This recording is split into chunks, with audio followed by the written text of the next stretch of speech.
Royals are showing why they are the best team in the American League. With aggressive base running, timely hitting, and a dominant bullpen, KC has taken the first 2 games from the Rays. Today, right-hander Nathan Carnes goes to the hill as Tampa Bay hopes to avoid the series sweep.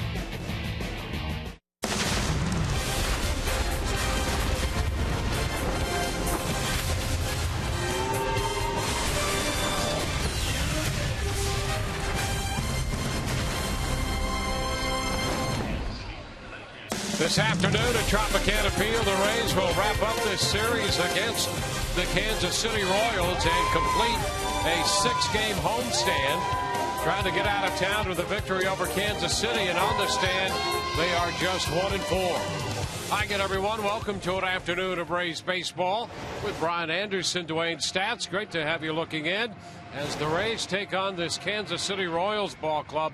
It is an aggressive team, and that's a trait that cannot be lost when these two teams get together. And you look at the center fielders involved. Kevin Kiermaier, of course, for the Rays, and Lorenzo Cain for Kansas City. 2 of the most dynamic center fielders in the game, both offensively and defensively, especially when you're talking about Kevin Kiermaier recently and the offense. And we've seen some real growth from him the last couple of weeks. A 400 average.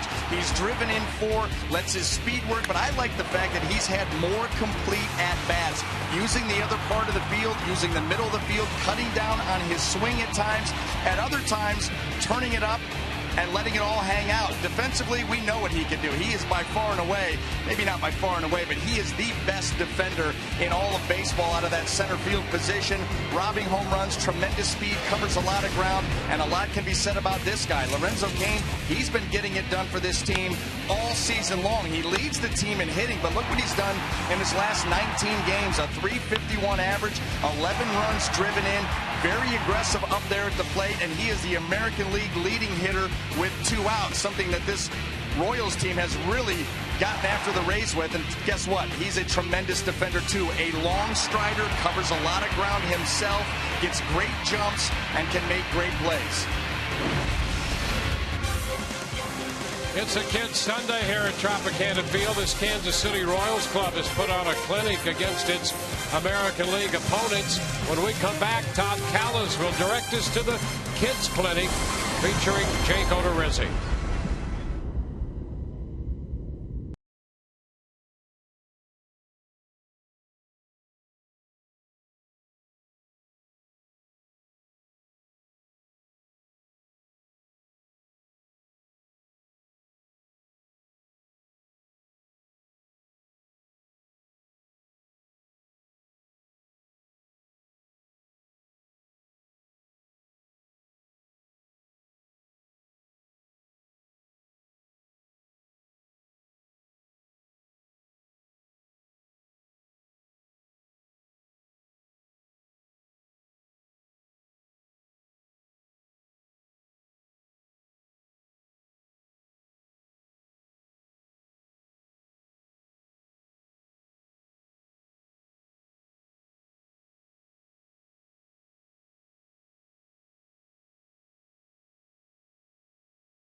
are in town, and they have won every game against the Rays this year, 6-0 so far on the season. Jake Odorizzi was the pitcher in last night's game. And during spring training, he and our broadcast partner, Orestes Estrada, were down in Port Charlotte, Florida, and had a little teaching tool for the kids today, learning as a pitcher the pickoff move. Okay, the first thing I do when I'm about to make a pickoff is I get my set position, get my sign first off, check the runner with both eyes, turn my shoulders so I can get a good view of him. And then I come set and I transfer the runner into my peripheral vision so I can still see him, but I'm looking towards home plate. So I know what's going on there, I know what pitch I'm throwing, so I'm focused on him. And when I see if he gets off too far, my first move is to gain ground by pushing off with the rubber with my right foot, gaining ground, getting square just so everything's going in one direction. And then from here, I try to get as straight up and as quick as possible and make my throw from there. Outstanding, Jake. So a couple of things that I know for the kids out there. Number one, make sure that they can key that peripheral, right? And number two, gaining ground and using the footwork. Let's see a couple of those in action. Back to what I was doing. Checking the runner, like I said, square shoulders just so I can see everything. I know how big of a lead he gets. And then from here, set again. I see him and know exactly where he's at, but I'm looking towards home. And when I'm ready to make my throw, just as quick as I can, get the ball out as quick as I can. Make sure, like I said, body's going in that direction so you're following your throw. And once you release it, follow your throw to first base just so it looks like you're gaining more ground, and everything's going that way anyway. So you need to be heading that direction. All right, thanks, Jake and Orestes, for those tips on the pickoff move as a pitcher. We're 2.5 minutes away from the first pitch. Rays trying to beat the Royals for the first time this year. Nathan Carnes against the lefty Danny Duffy. Enjoy all the action coming up next on Sun Sport.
Nathan Carnes will go to the mound for the Rays this afternoon at Tropicana Field, trying to get the Rays a victory not only in this series but in the season series against Kansas City. They are 0-6 against the Royals. Starting lineup presented by your Southern Ford dealers.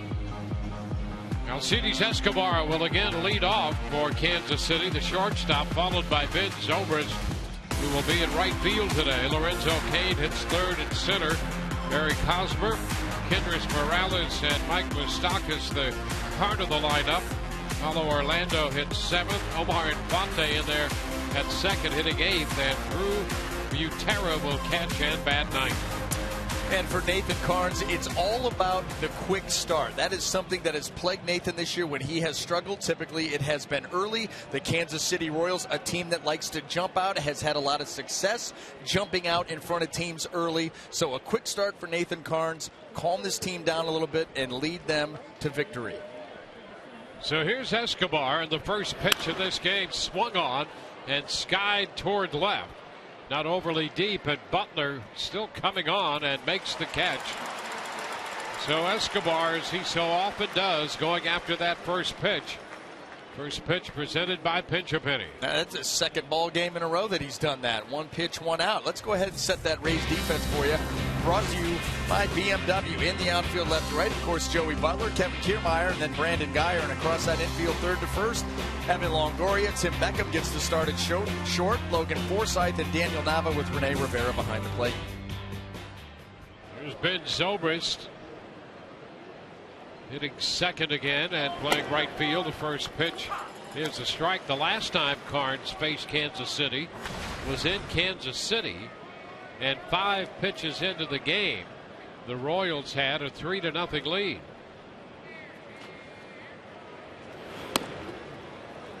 One and one to count. Karns made 110 pitches in that game, gave up 7 runs in 6 innings, including a couple of home runs. One to the man on deck, Lorenzo CAIN. It's 2-1 in that game. Escobar jumped on the first pitch, singled, and then Hosmer got ahead 2-0, doubled in a run, and Lorenzo CAIN hit the first pitch he saw for a home run. So 5 pitches in, it was a 3-0 game. Fly ball off the bat of Zobrist. That's Kiermaier back there, just arriving at the warning track to make the catch. 2 gone. Well, that gives Nathan Karns a tremendous blueprint coming in. He knows this team's aggressive. He's experienced it firsthand. So you know you want to work from ahead, but instead of that fastball, maybe outer half, first pitch of the game, you want to go outer third. They want to swing the bats. Make them swing at your pitch in your area, and he's more than capable of doing that. And the first inning overall a concern for him, with an earned run average of .828 in the first inning of his starts this year. CAIN takes a pitch, and that's in there for a strike. Fastball from Karns. And maybe it goes to just maybe a few more pitches down as you're warming up, maybe a little bit more concentration about halfway through to really hitting your spots. You know the game plan's good. It's all about the execution. Some foul ball, and it ricochets off the mask of Rene Rivera. Probably could have done without that after the ball off his chin last night. Goodness. That's a direct hit in that same spot. It deflected off his arm and up into that chin and mouth area.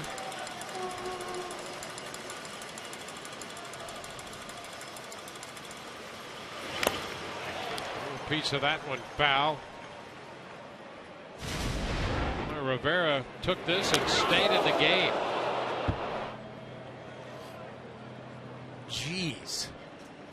Yeah, stayed in the game and then turns around day game after a night game, is right back out there and just got that chin dosed again.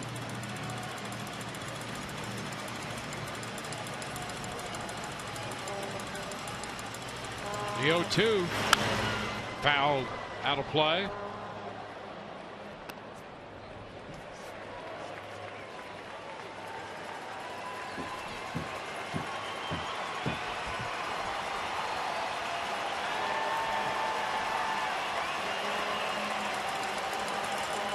Two outs, bases empty.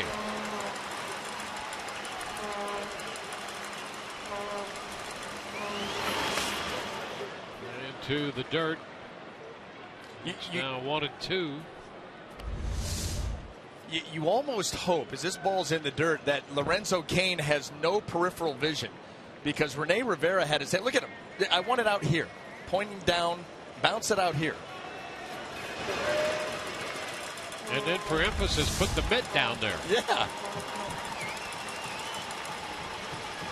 We've seen Rene Rivera do that, especially with the younger pitchers all season long, really trying to help them along with what he wants out of a certain pitch. It's one thing if it's a certain pitch in a certain area, but I want it specifically in this area. And he's not afraid to let a pitcher know. Yeah, that one in the dirt. This time CAIN did go for it on the curveball. 1, 2, 3, go the Royals. Rays coming in to hit.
Southern Ford dealers.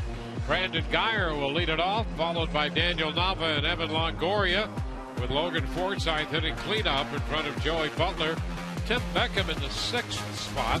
JB Aaron Sebia, the DH. Aaron Sebia hitting 7th. Kevin Kiermaiers in center field hit 8th, and Rene Rivera, the catcher, 9th. Danny Duffy making his 21st start of the season, a 7-6 record, ERA just over 4. First pitch, Geyer takes it up and away, ball 1. He really has started to turn things around. His first 10 starts, he was 2-4 with an ERA of 5.44. Last 10, 5-2 with an ERA of just over 3. A high foul ball headed for the stands, and it's 1-1. Well, and where you already start to feel positive for the Rays 2 pitches in is he's left-handed. Yep. I mean, really, that's it. Rays have fared extremely well when the opposition has started a lefty. Right back into the screen. Count goes to 1-2. A lot of lefties, the Rays will run out primarily a right-handed hitting lineup. A lot of lefties, they'll pitch in for effect, but most everything they want to get the Rays out with is out over the plate, outer half. And the Rays have done a nice job of using the middle of the field against lefties. Foul ball down toward the bullpen. And another Guthrie steal. Yeah, he's down there. The ball boy gets no work at all. This whole series, look at this. The cut in front bat, you got to be a little bit more aggressive if you're down there. You're going to have to, although if you step in front of Guthrie and trip him up, that's probably not going to go well either. Yeah, he has a little advantage there, and he's taking advantage of that edge. I remember when he got drafted, I was with the Indians organization at the time. In his first spring training, he would ride his bike in every single day into Winter Haven from parts unknown. Oh, yeah, every day. The right side, that's a foul ball, going to be out of the reach there of Hosmer and Guthrie, since it's down the right field side this time. That's a nice bike ride out in that part of Florida. Yeah, well, you know what? Listen, he keeps himself in shape. He's pitched for a long time. Good-natured guy, as you can tell.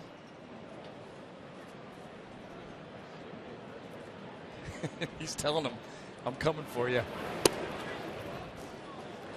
It's 2-2 now.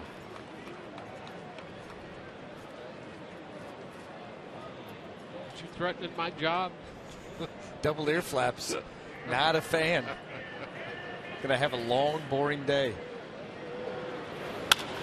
Up the right side, that one is going to be fouled. So we got Geyer here playing pepper with the right and left field foul lines now. Depends on what side of the plate he's being pitched. Let's take a look at that Royals defense brought to you by BMW. In the outfield left to right, we have Paulo Orlando, Lorenzo Cain, and Ben Zobrist.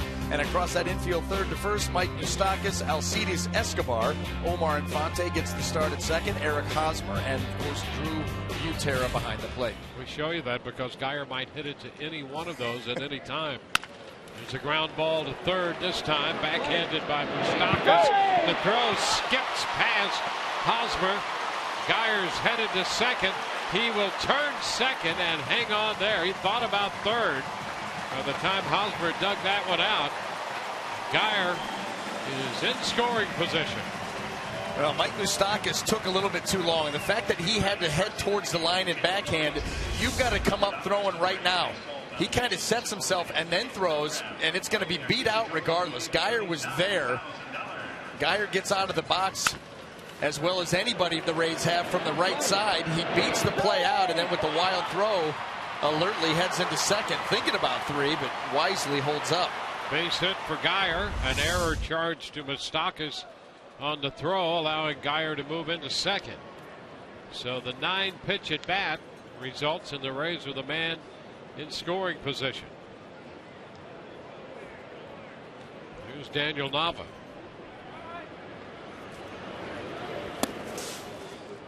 Down and in. I hate to go there already so early, but in the Toronto game, Encarnacion and Donaldson have already hit homers. That's a real true story. It's a true story. That's not made up. Why would that be? It sounds why made would that up. not be believable? Because it's every night. Because they do it all the time. By now, good Lord, everybody threw their caps and hats on the field yesterday. 3 home runs. 1-1 to count on Nava.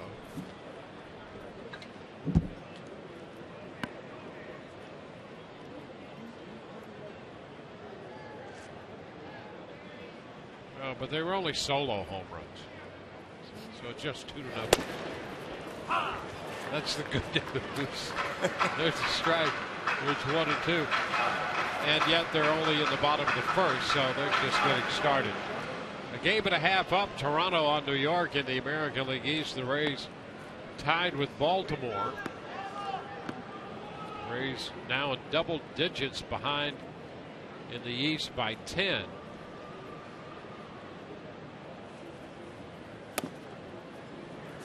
And it's a 2-2 count on Nava.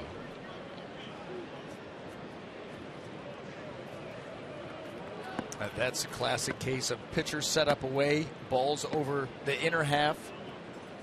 Doesn't look right, doesn't get called. And that's ball 3. Count is full. These last couple pitches have been very close.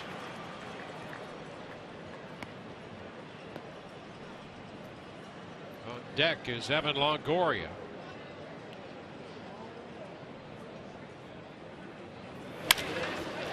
The right side toward the stands. Zobrist sliding, but that ball will not be caught.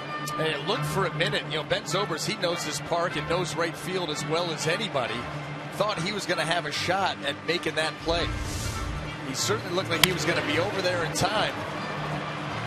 And then right here, yep, that would have been extremely difficult.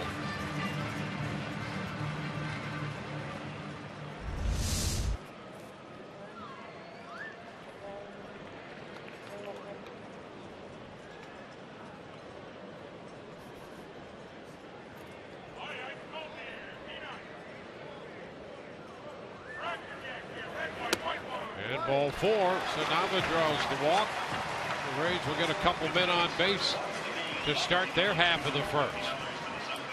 Tara has a chat with Duffy. You know, we mentioned the Rays are 10 back. They're 4.5 back in the wild card chase. And they are 3 games under 500. And here is the conundrum of the frustration of this season. They're right now one of only 4 teams in the American League not to be 4 games under 500 this year.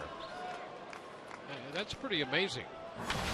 The Yankees are one of those teams, the Royals and the Astros. But the Rays, when they got to 500 or a little over, couldn't stay there very long. And so it's been back and forth. There's Evan Longoria. Now they're 3 under. There's a strike.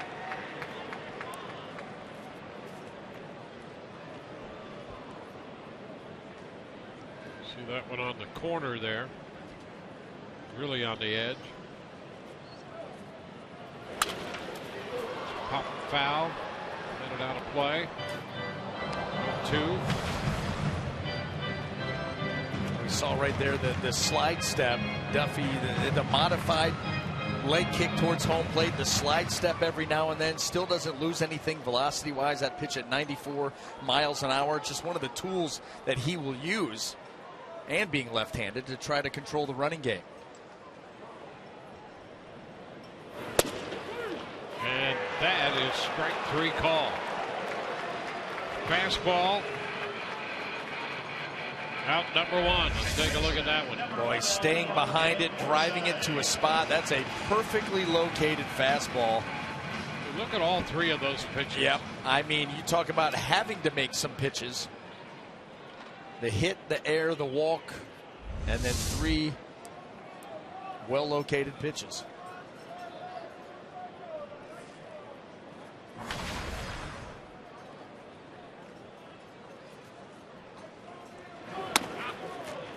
Upstairs to Logan Forsythe.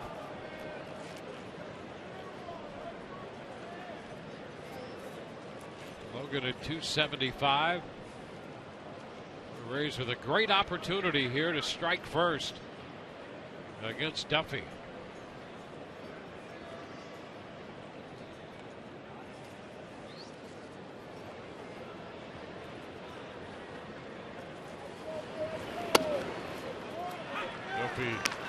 Finds the zone again. It's 1-1. Well, that's the right plan of action against this team. You know, jump out to a lead.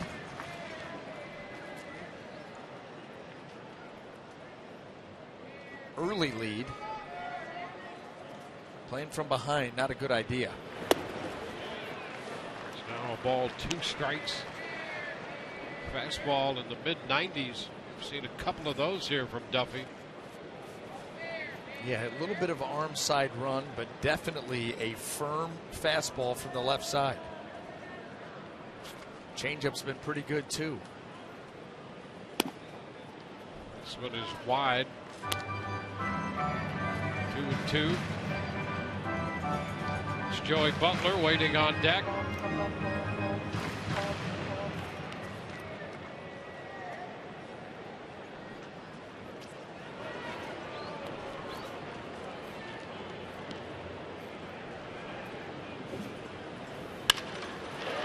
Ball lifted into right.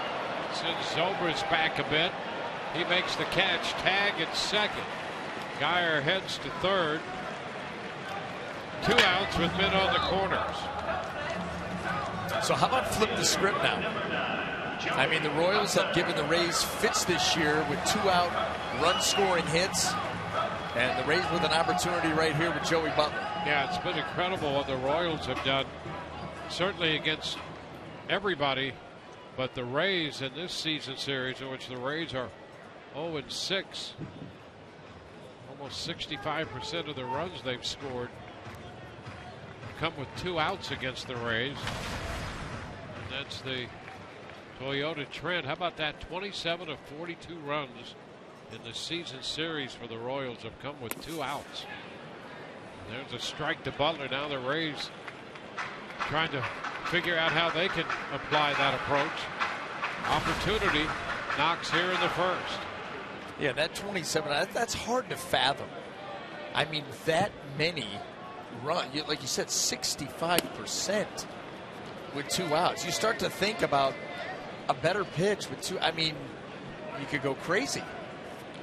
But listen, this team, you said it as you were going into that stat, they haven't just victimized the Rays, maybe more than other teams. They've gotten everybody.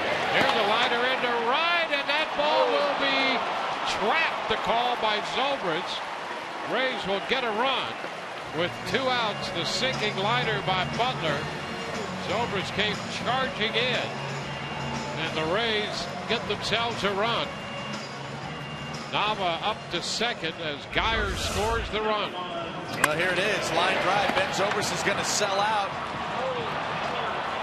It was called right off the bat. Alan Porter. And ball short hop right into the webbing.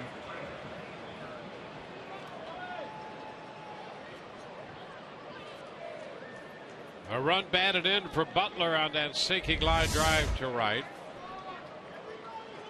Now it's Tim Beckham. Takes a big cut. Beckham missing the first pitch fastball. Oh, there it is. 2 out run in the lead. Yep. Don't stop now. No. Well, you still have an at bat to work with.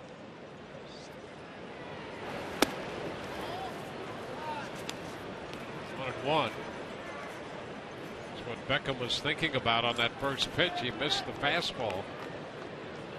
We have seen him hit the ball a long way on occasion.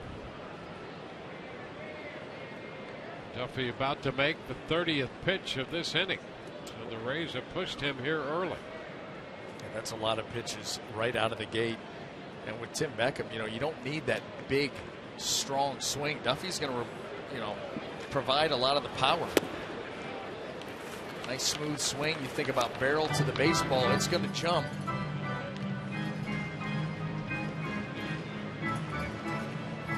Duffy coming off a victory Tuesday over Baltimore. He pitched 2 outs into the 6th inning of that game. Kansas City won it 3-2. Be a strike on the corner, says Clint Fagan. It's 2-2.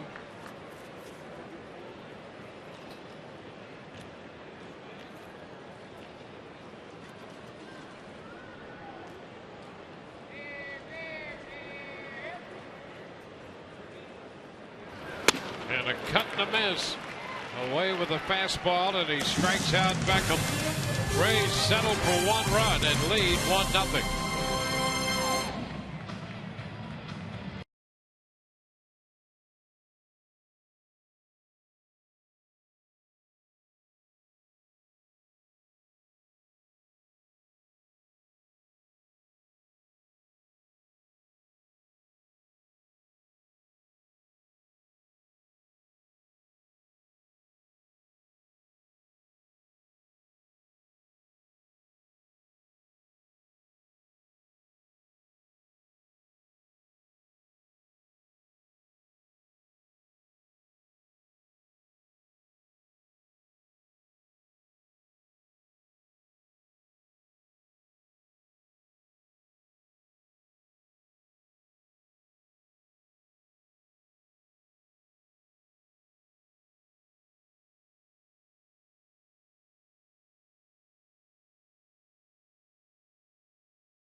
to you by Toyota.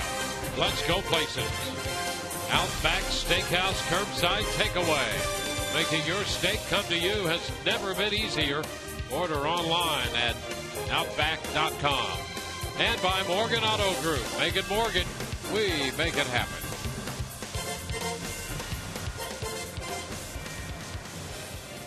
Rays have the lead. We go to the second inning. Eric Hosmer in the batter's box now for Kansas City. Hosmer, Morales, and Moustakas coming up. Fastball is fouled back and out of play. Strike one. I don't want to say this too loud, but the Rays could really use a 0 on the scoreboard this half of the inning. Shh. It's between me and you. Gotcha. Just a step in the right direction in the first. This pitch is fouled away. 0-2. That's been an issue. That's been an issue when the Rays have gone out and scored a run that next half inning. Typically, they've allowed 1 or 2. Yeah, that's been a trend not only in this series on this homestand, but that is backdated a while. Still 2 strikes to Hosmer. Go back to Sunday in Oakland. The Rays have scored in 14 innings. They've allowed a run in the next half inning, 10 of those 14 innings. It's demoralizing. That is really demoralizing for a team.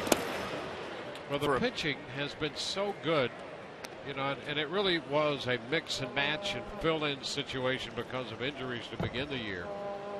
But along came August, and the offense started to get hot, but then the pitching started to get a little spotty. Yep. And that's been the result here that we're talking about here. Grab a little lead, but can't hold it.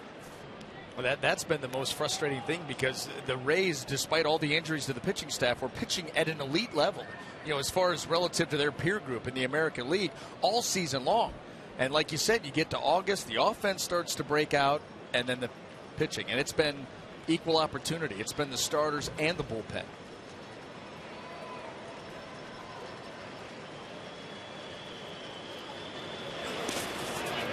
Hosmer go. He did not, says Brian O'Nora. Count is full.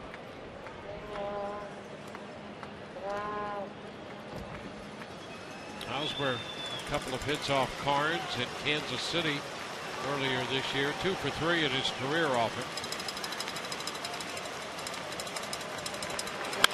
Ground ball. That's going to go through past the diving Beckham and into left. So Hosmer opens the inning with an opposite field hit.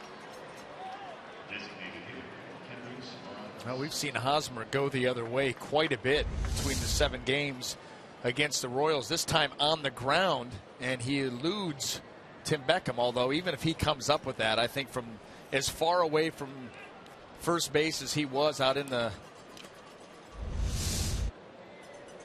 shallow left field, it's going to be a difficult throw.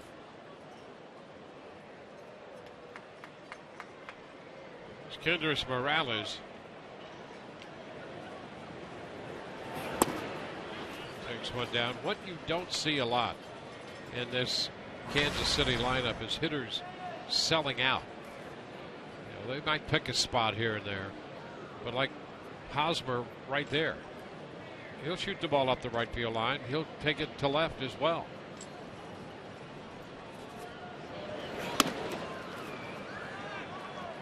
And this guy, Kendrys Morales, you talk about 2-out hits, 2-out production. You know, sometimes a team will have one guy who's having that kind of year. They have multiple hitters having that kind of year. Lorenzo Cain hitting third, tops in baseball, 2-out hitting. 2-1 now to Morales. Morales, more than half of his runs batted in have come with 2 outs. Yep. Hosmer's done great work with 2 outs. And guess what? That lends itself to that dugout believing, listen, 2 outs, nobody on, doesn't mean anything. get a base hit, steal a bag, in scoring position, will get him in. Yeah, there's definitely that feel about this Kansas City club.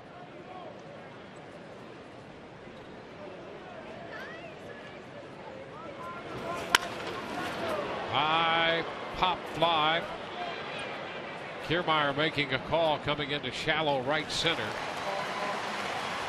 They get Morales. One on with one out. Mike Moustakas is on his way to the plate.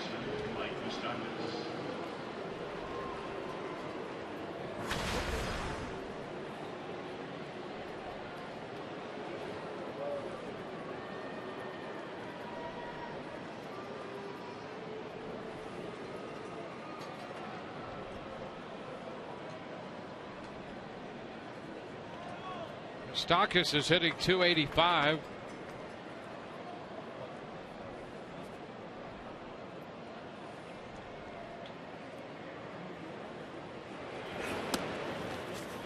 First pitch strike in. Well, look at Moustakas. Right there's a pretty good idea of a guy going to left. One more hit than he's gone to right, and 39 into center. A big difference from last year when he hit .212. There was that reluctance to go the other way, and that was something that he really worked on. Came in, to spring training, into the season, and I mean, with a spray chart like that, and the Rays still electing to play the shift against him. Obviously, on their charts and graphs, a number of those, most of those hits to left field are in the air and not on the ground. Yeah, here's the situation when you look at the infield. It's drastic one way, and the outfield, they actually have Butler a couple steps to his right and Kiermaier a couple steps to his right, and then you see Geyer in right field where he is. Yeah. Left field side of second base. Yeah, you're right. Defense, outfield, completely different. That just goes to show you how detailed it can get. Fly ball short right. Geyer there to grab it. Two gone. The spray chart doesn't give you ground ball, fly ball, line drive. It gives you to field, and you say, well, you should play him straight up. Well, but if every ground ball, the majority of ground balls are hit to the right side, and when he goes to left field, it's in the air, line drive above the infield, you're going to play him differently. And that's exactly what you see out of the Rays here.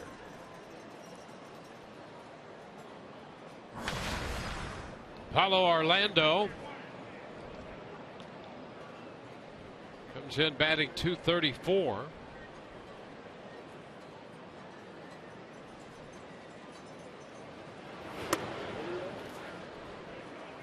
It's a ball and no strikes. Orlando had an RBI single in his first at bat of the series here Friday night. Finished 1 for 4 since that base hit. He's gone 0 for 8.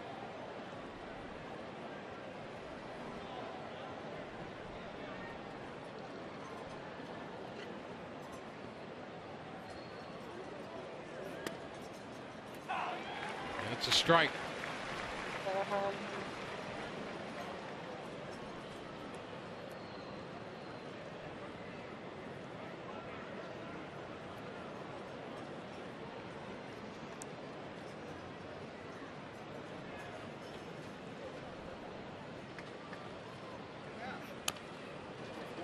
Takes it to 1-2.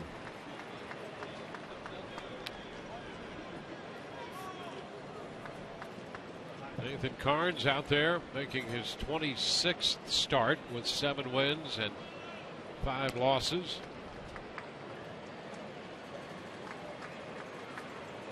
Pretty good numbers across the board.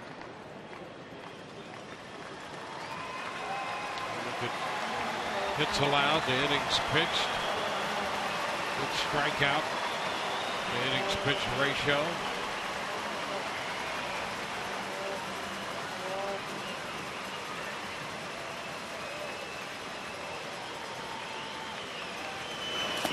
Breaking ball, and Orlando is out on strikes. They leave a man. They got Hosmer on to lead it off. He's left stranded. 1-0 Rays.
players in the game going head-to-head. LORENZO CAIN for the Kansas City Royals. Kevin Kiermaier for the Tampa Bay Rays.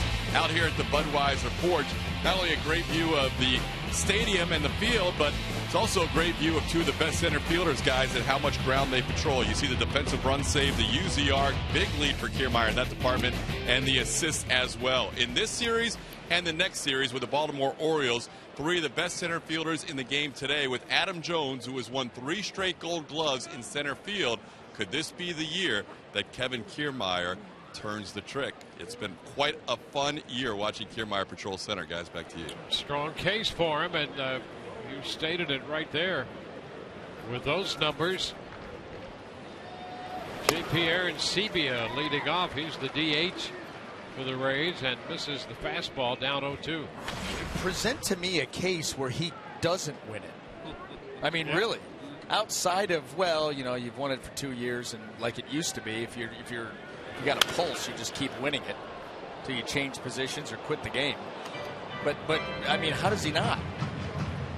I mean, we're biased. Obviously, he's a Ray, and we see him every day. But come on. Yeah, the fact that you see him every day and he performs the way he does, I mean, that's pretty convincing. And there's the breaking ball in there for a strike. And Arancibia caught looking.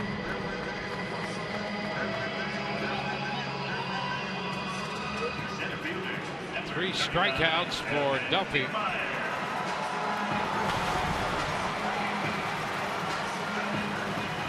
And here is Kevin Kiermaier against the lefty. Well, always fun to watch him play center field, and the offensive side of his game has been outstanding for the month of August. Fouls this one back. That's a strike. Hit a home run yesterday. He's hitting .330 for August.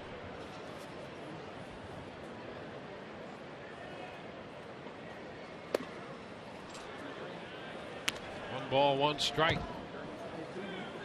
Here he is month by month. Good start in April. Struggled in May. .314 in June. Down a bit in July and back up in August. Every other month guy right now. Now put 2 of them back to back, closed in on September. I'll tell you what, though, I love his approach right now. He's getting more playing time against lefties. He's using the middle of the field the other way. Saw him the other night on a 2-0 fastball, turn it loose last night. Down on strikes against the lefty. 4 strikeouts now for Duffy. Yeah, sometimes lefty on lefty, 95 away is not fair. That ball was just driven to its spot.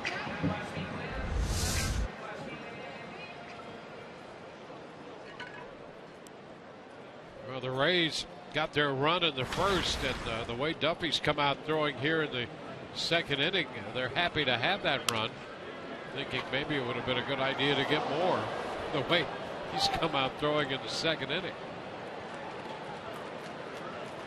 Ahead of Rene Rivera.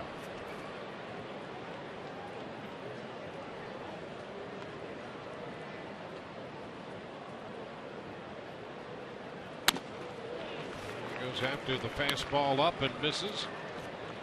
It's 0-2.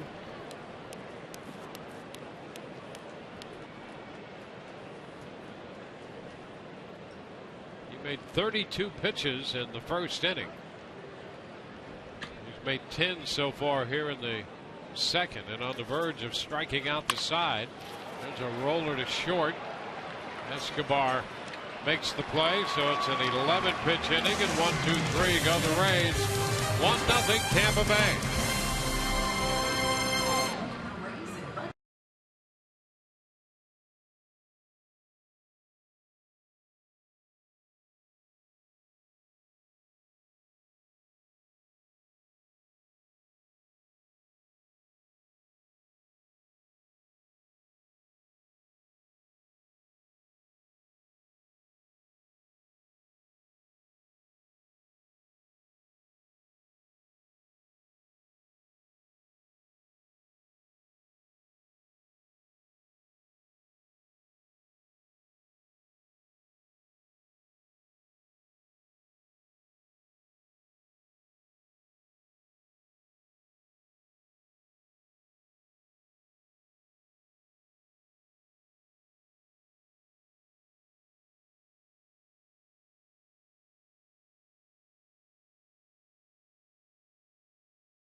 Nothing. Bring your Rays superfan to Tropicana Field Sunday, September 13th for Rays Superhero Cape T-shirt, presented by the Tampa Bay Times. When the Rays play the Red Sox, available for kids 14 and under while supplies last. For tickets, call 888-FAN-RAYS or visit RaysBaseball.com. Rays up.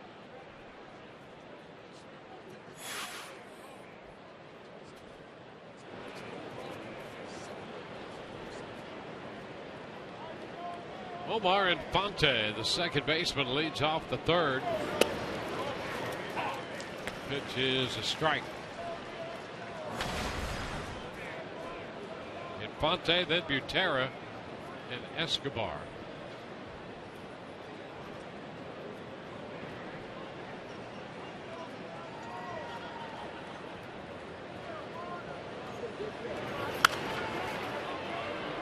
Play 0-2.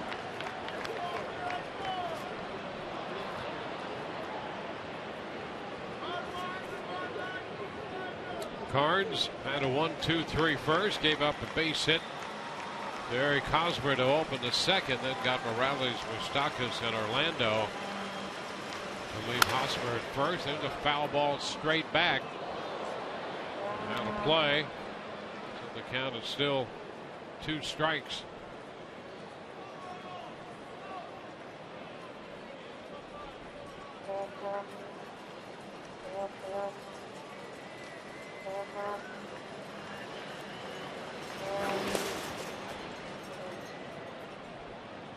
It's a 1-2 count.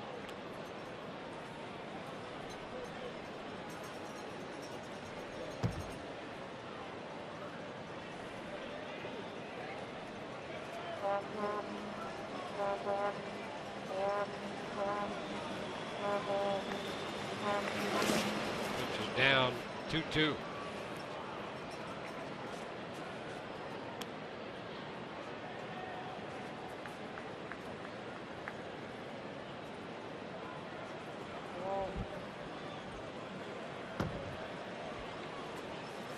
Two the count.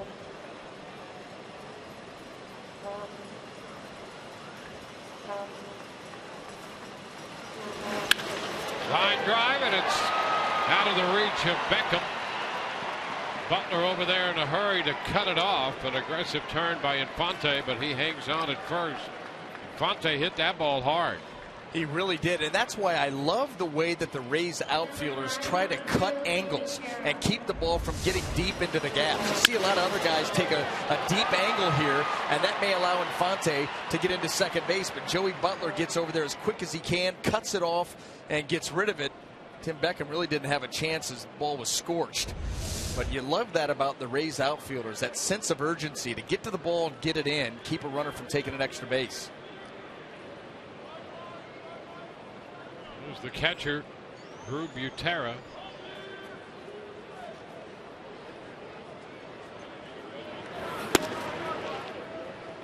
It's a little wide.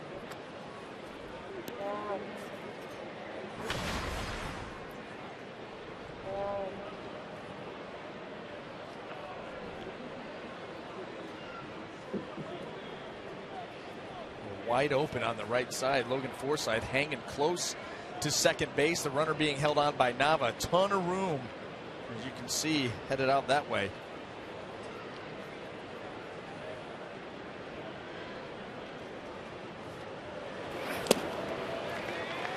It's 1-1.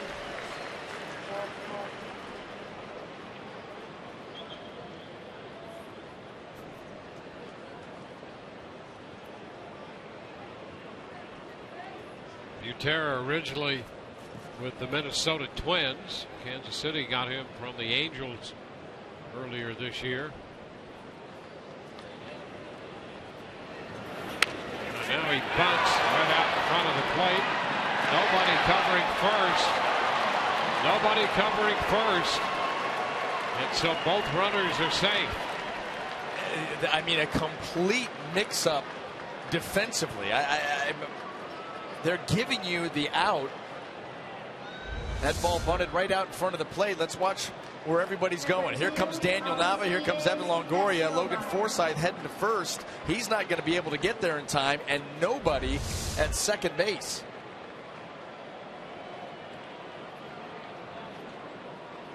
Well, I'll tell you, those are the mistakes that you just cannot have, and you specifically cannot have them against this team. Yeah, your 8 and 9 hitters now are on base. With nobody out, you get around to the top of the order. Escobar is showing bunt, takes breaking ball for ball 1. And why not? Why not try to lay down a bunt? See if the Rays have their defensive house in order. Everything out of whack on the previous bunt.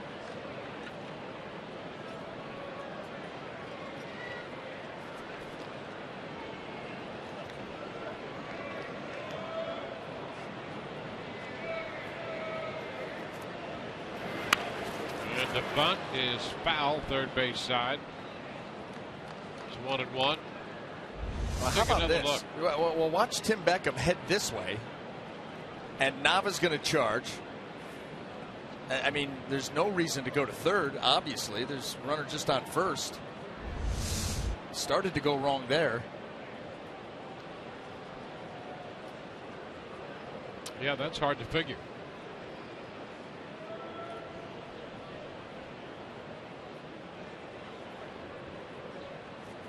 One and one to count here to Alcides Escobar. That's a strike. Again, showing the bunt, and it's 1-2.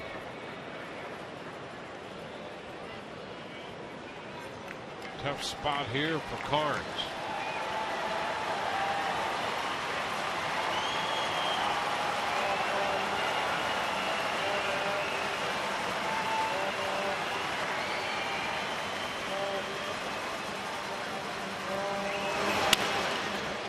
Out of play. Yeah, it's still 1-2. Boy, what a grab in the stands there. Put that big mitt up there. No glove, just his own mitt, and made the catch.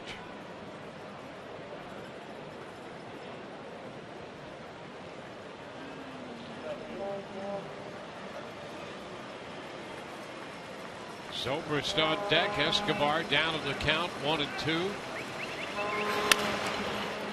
Is one foul, and boy, this is something that Escobar can do with some regularity. Hey, Guthrie, still active down there. Just a chopper this time. Yep. Gonna try to box him out, but forget it. Guthrie a little quicker. Kelly leak of the bullpen. He was quite a player. Cut the miss. Escobar is out on strikes.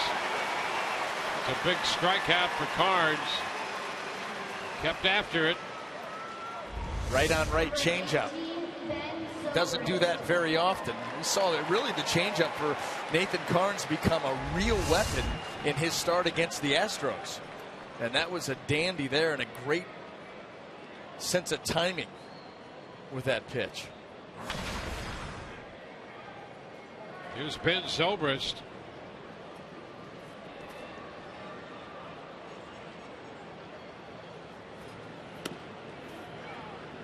Outside. Started Zobrist with the off-speed pitch, the change.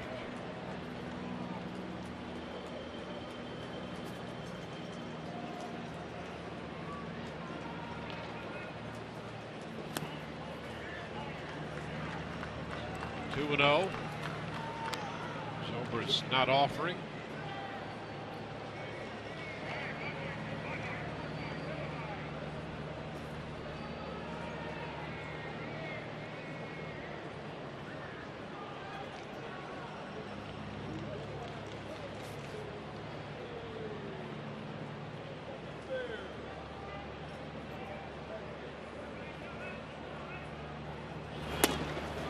That's a strike.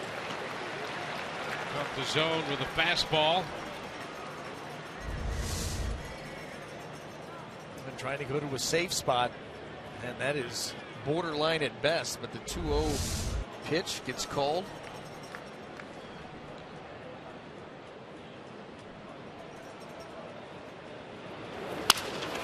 Ground ball, and that's going to get past Forsythe into center.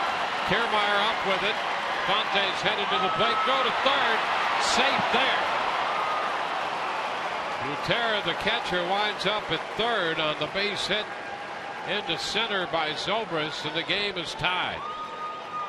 A broken bat base hit that was well placed.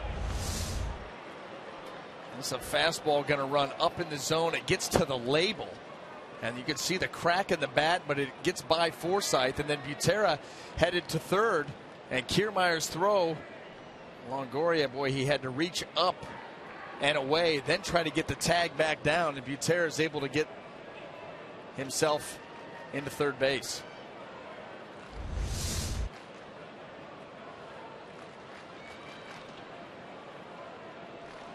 The Rays are taking a look at that slide. You're going to see, listen, the leg of Butera got there first, but did it come off, much like John Jaso the other night, while the tag was still being applied? It looked like that back leg caught up flush against the bag, but we'll have to see. Still waiting word. Tom Foley apparently is on hold. Well, that's the thing, too. You wonder how long they're going to let him. I think they're going to take a look at it. I don't like the Rays' chances on this one at all. Yeah, they're going to take a look.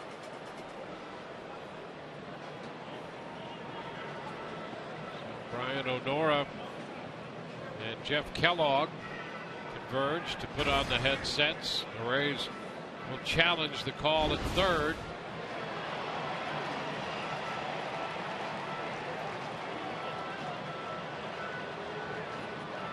Maybe. Well, here's the thing, though.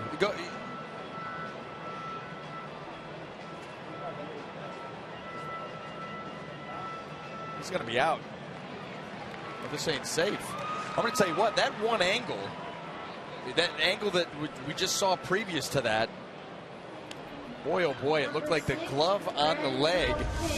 Watch this. Now watch the glove go to the leg and watch the foot come off the bag right there. Maybe it's still sliding across the top. Wishful thinking, no good. So he's still there at third, first and third with one out. And here is Lorenzo Cain.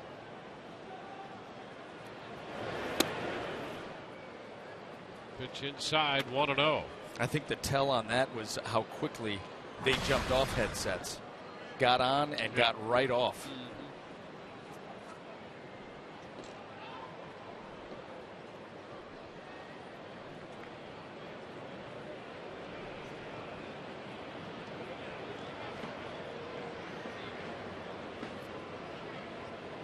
Boy, it's not good when you start to wish and beg. Nope. Because that's not going to get it done. Nope.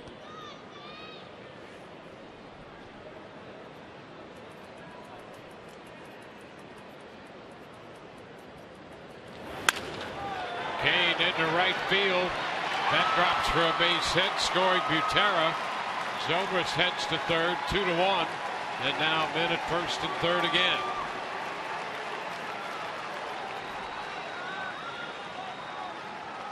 Well, a broken bat single up the middle by Ben Zobrist. Lorenzo Cain gets jammed, but he pushes it out into right field after the Rays had messed up a bunt play. That ball meant to be away. It's in. And Cain, watch him pull his hands in and just flip that ball out into right field. Yeah, this is not a team, not an offense that you want to give an extra out or two.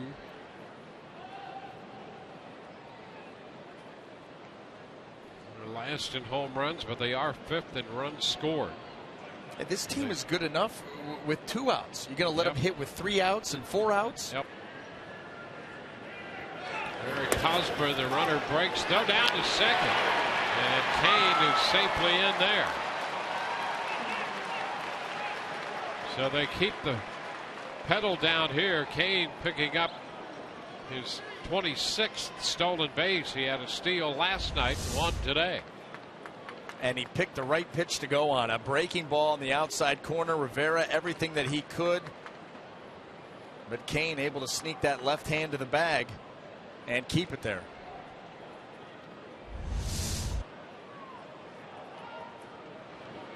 Strike on Hosmer. Takes it to 0-2.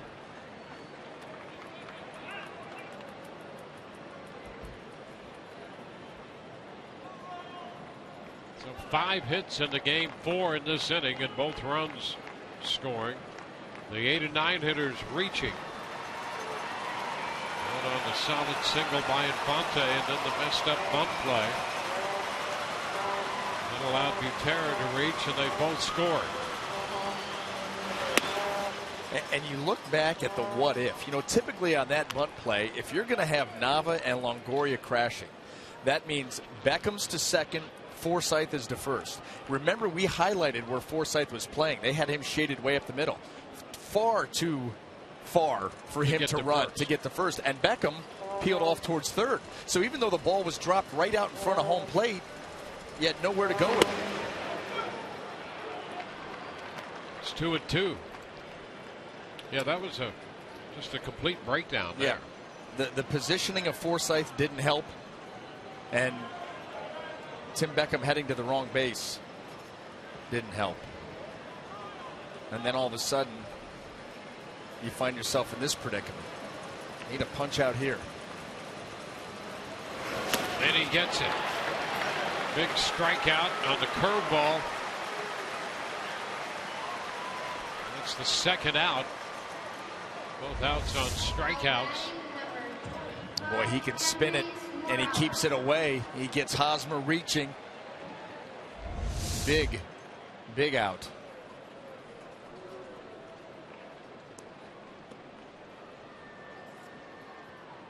Well, how about this guy now? Here's the challenge. Kendrys Morales, the 2-out RBI leader in the major leagues with 47.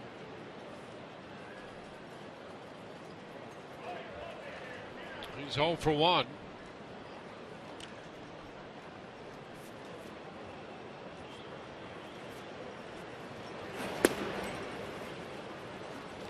A ball, no strikes. Well, then I'll give you this. I'll give you Nathan Karns, batting average against runners in scoring position and 2 out, 155. So this is the matchup we've been waiting for. Yes. Tap, foul.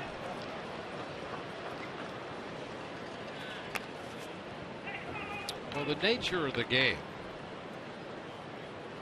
gives a pitcher a little bit of an edge to begin with in terms of probability of success. So Rays had that going for him, which is nice.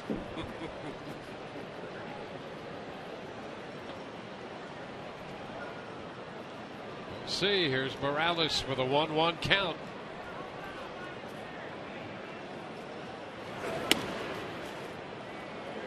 Two balls and a strike. Pretty good take there by Morales. I think you're hoping that's called a ball because there was nothing that you're going to be able to do with it. That was close.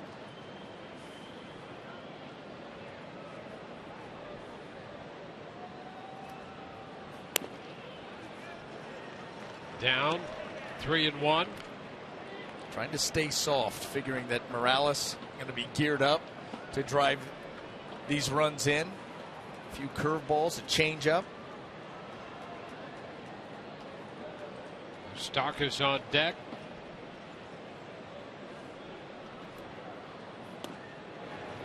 And there's ball 4. He stayed with the off speed, walks him on a change. So the bases are loaded with 2 outs in the third. Moustakas. Karns got ahead of him 0-2 in the second inning and then got him on a fly ball to right and a breaking ball.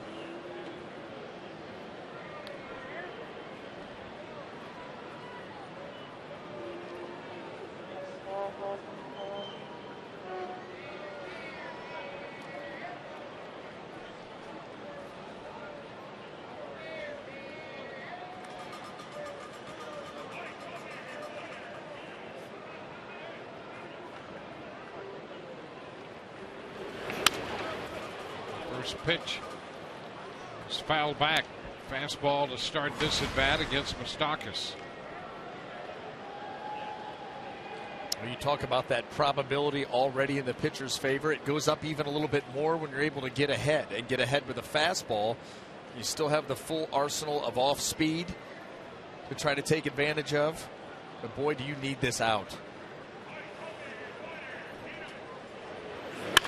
Hot shot down to first. Nava comes up with it and steps on the bag.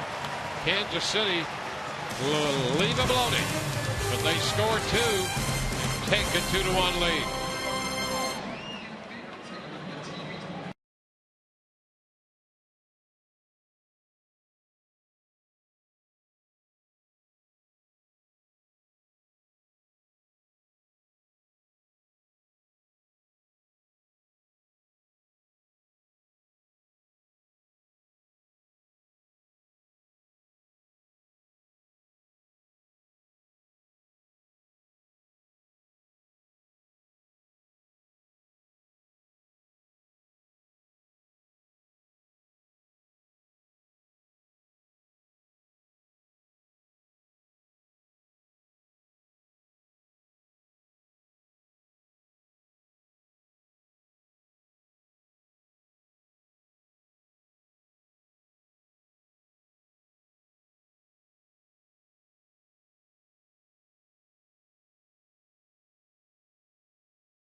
For DJ Kitty and the Rays at your home or on the road with the DJ Kitty Plush Window Cling.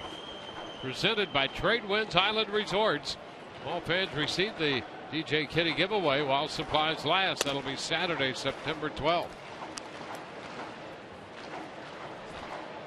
One strike the count on Brandon Geyer.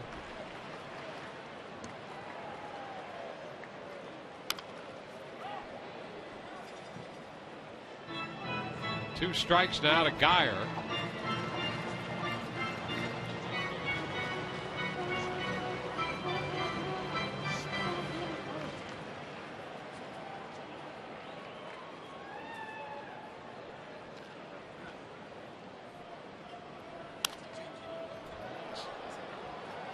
Fouled out of play.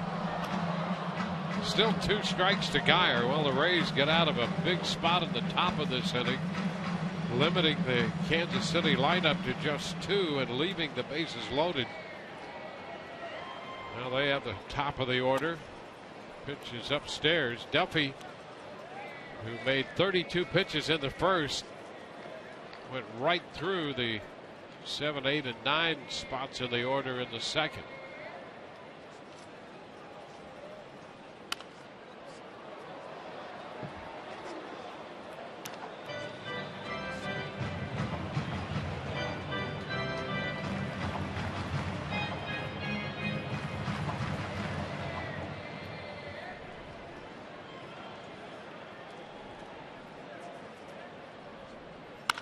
One, two, and a long one. Down the left field line. Fair and gone.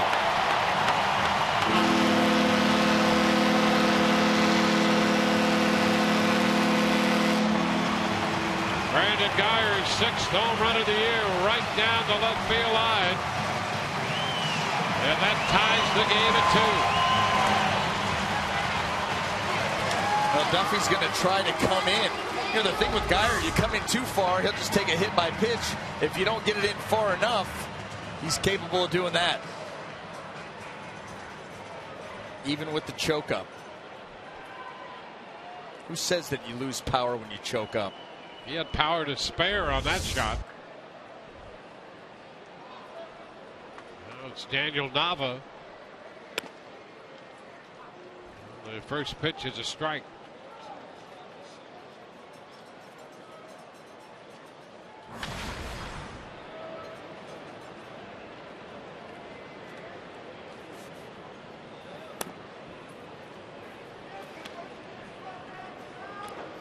Well, the Rays get the long ball from Brandon Guyer.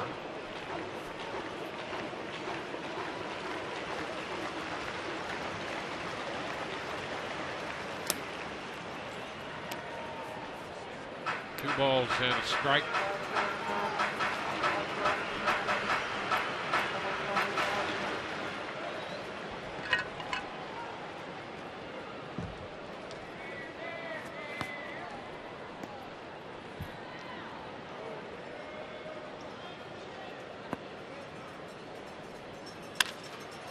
Pop to the right side. Shallow right. Zobrist makes the catch on that one. One away in the third for Evan Longoria. By the way, Toronto now has a 6-0 lead on Detroit. Blue Jays batting in the bottom of the fourth. And just in case you were wondering, Rick Odioso did some work on Edwin Encarnacion's slugging percentage for August. It's .938. That's not his OPS. That's his slugging percentage. That would be elite OPS. Yes. Elite. Yes, it was. Wow. Wow. So his slugging percentage is .938. It's a strike to Evan. Breaking ball, it's 1-1.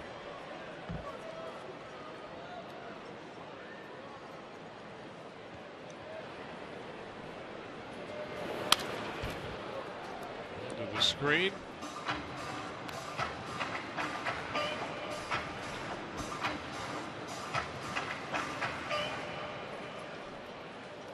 Rays with 2 runs and 3 hits off Duffy. You got Longoria looking in the first inning.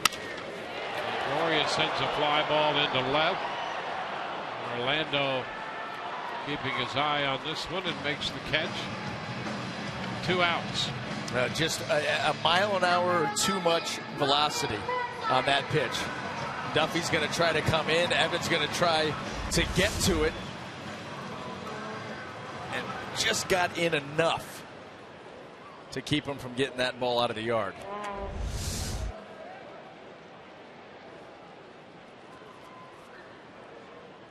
Logan Forsythe.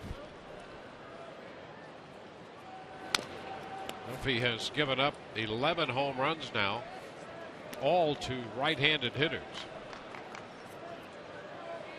So the Rays have Guyer and Nava, who'll hit right against them. Longoria, Forsythe, Butler, Beckham, Aaron Sebia, and Rivera, 8 of the 9 right-handed hitters. And I like the fact that they kept the one lefty in. Liner into left. There's a base hit, falling for Forsythe. 2-out base hit.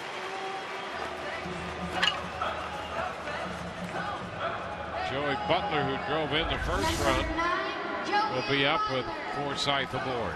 Well, that changeup just does not get to its spot. It was away, but Logan Forsythe able to get those arms extended, drop it out into left field, keep this inning going.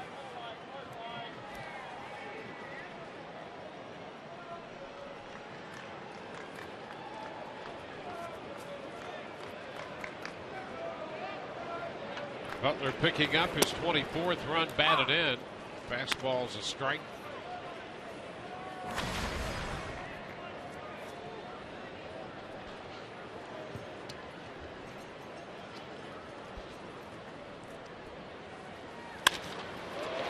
That one into right, but Zobrist to his left makes the catch. So the Rays settled for one on the home run down the left field line by Brandon Guyer. They leave a man at first. We're through 3 with this game tied 2-2.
So use hashtag #SSDataStrongFan, and you just might see yourself in an upcoming broadcast brought to you by T-Mobile.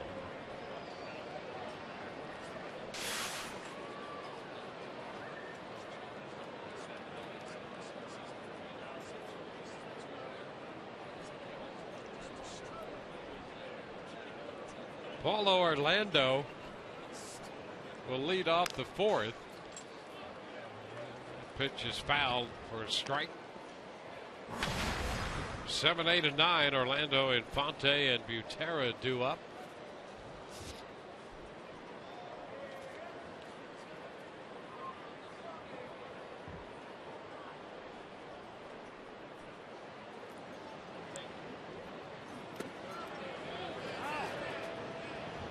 It's now 1-1.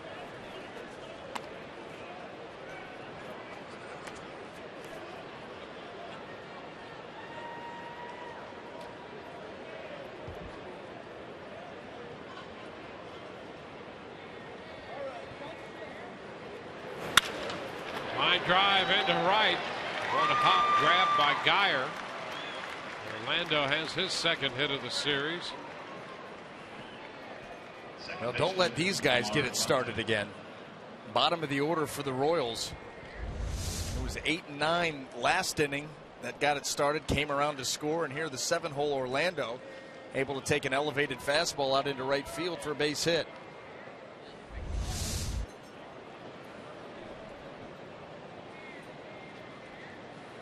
Infante hit the ball hard into left center his first time. And think about the bunt again. You've got Logan Forsythe way out there by second base. I don't know if they would do that with Butera on deck. Pitch in, moves Infante back.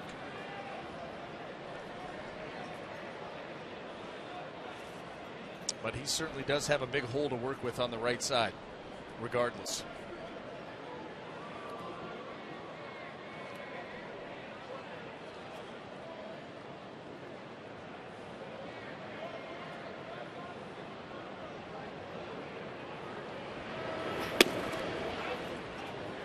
Pitch is down, 2-0.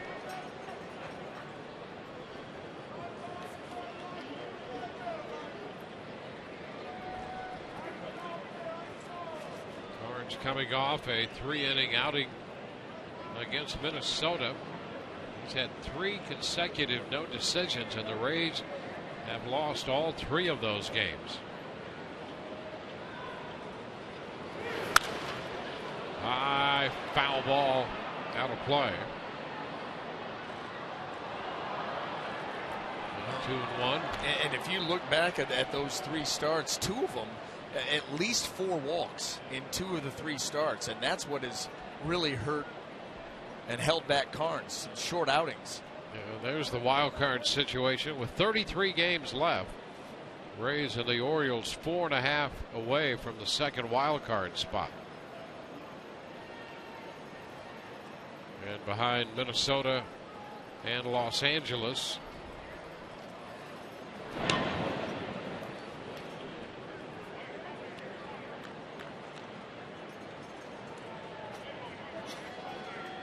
Well, a big game for the Rays. Salvage a win in the series. Head into Baltimore with some good feeling, some momentum, going up against a team that right now it's neck and neck. You'd like to push them out of the picture. Take the count to 2-2. Baltimore with a game this afternoon in Arlington, Texas. That has yet to start.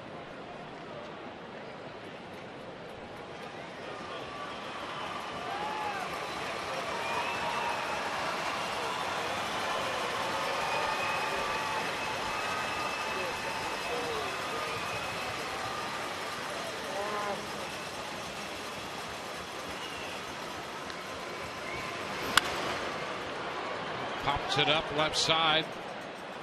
Foul ball for Longoria.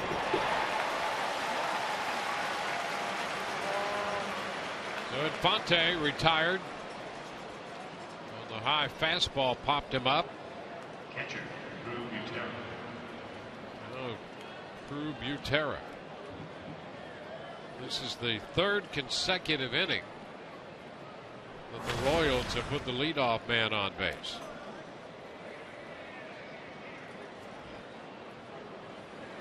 Butera put down that bunt that the Rays essentially played into a base hit in the third.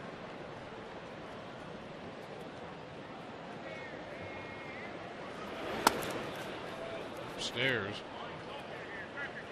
Kansas City sent 8 men to the plate in the third, and the Rays got out of that after the first 2 men reached, with only those 2 runs being scored.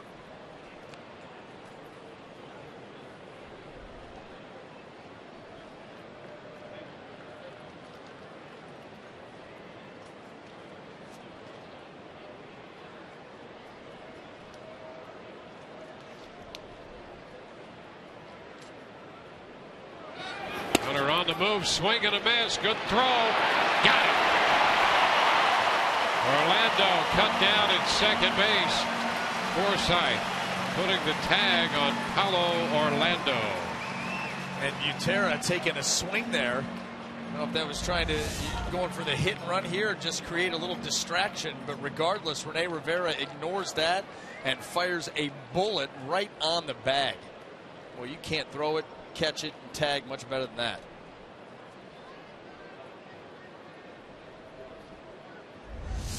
Perfectly done. It's a ground ball for Beckham, and he sails that one to first, and Nava stretching about as high as he could go and keep his foot on the bag, gathers that one in. Bottom of the fourth coming, 2-2 tie.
Epic deals by USAA, proudly serving the needs of the military community for over 90 years.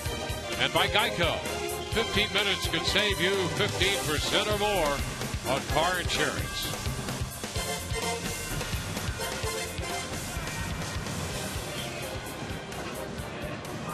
Concluding game of the series and the homestand for the Rays. Bottom of the fourth coming, and Tim Beckham's going to lead it off.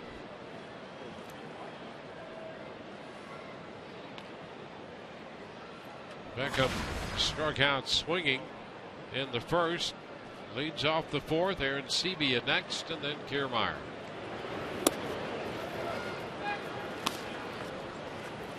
One ball, no strikes. Andy Duffy, 9-12 last year, but with a .253 earned run average. He'll get the call on the corner this time with the fastball. He's easily 94, sometimes a tick or two above. Yeah, it's smooth. Not a lot of movement on it, but very powerful. 1-2.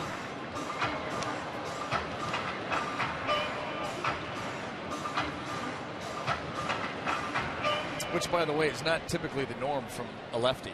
They usually get tons of movement whether they want it or not, but Duffy able to keep that four-seam fastball pretty true to his target, pitch after pitch.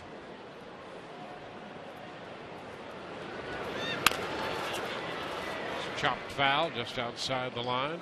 Still 1-2. Beat Guthrie to the ball.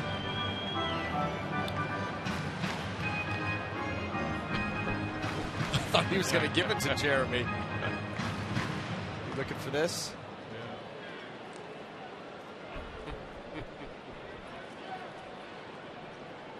Setting him up for the next time.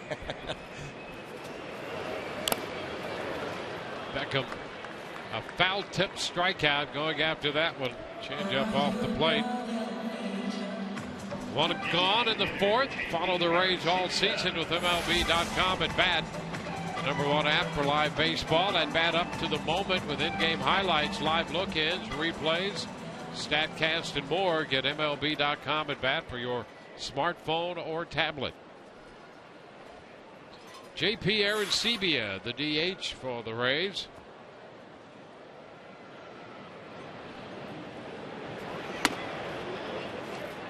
It's the pitch high. Arancibia out on strikes looking in the second.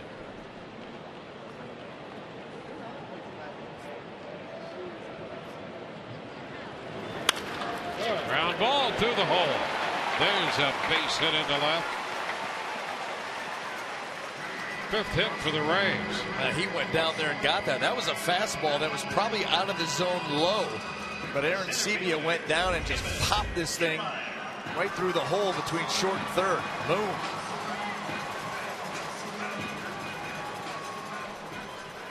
Yeah, that's right. I just boomed a single. Here's Kiermaier. Kevin 0 for 1.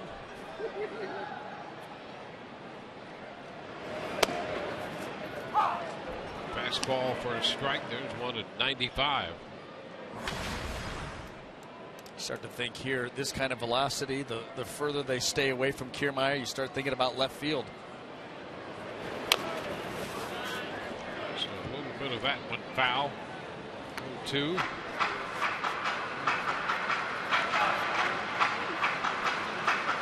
He's facing the left-hander. Andy Duffy's 26 years old.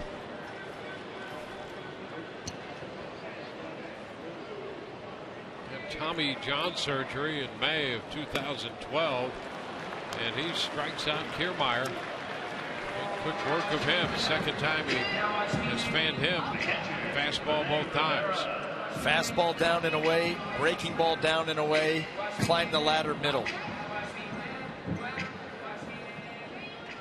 Good sequence there by Duffy. 6 strikeouts.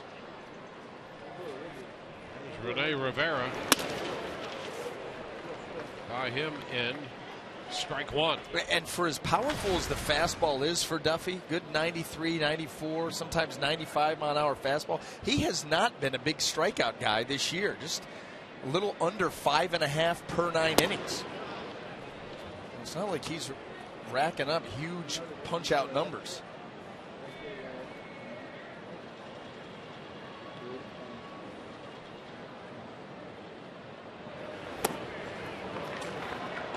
It's 1-2.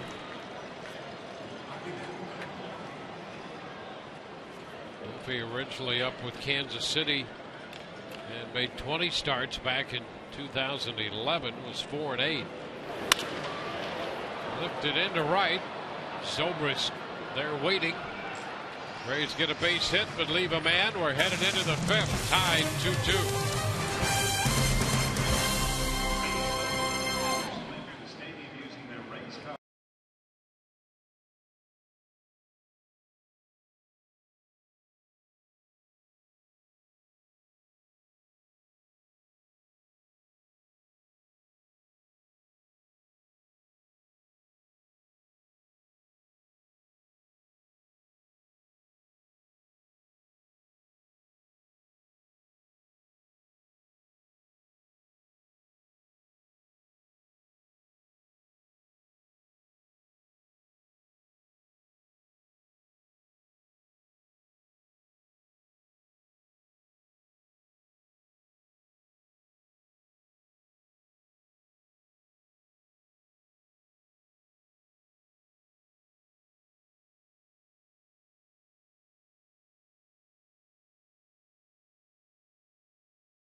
Join us here at the Trop Saturday, September 12th for the always popular Star Wars night.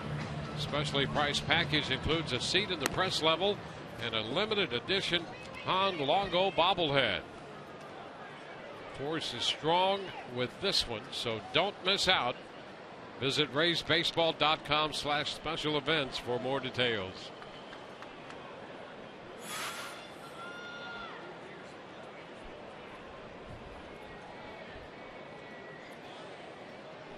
It will be the top of the order. Here's Alcides Escobar leading off, then Zobrist and CAIN. Nathan Carnes allowing the 2 runs on 6 hits. Pitch is down.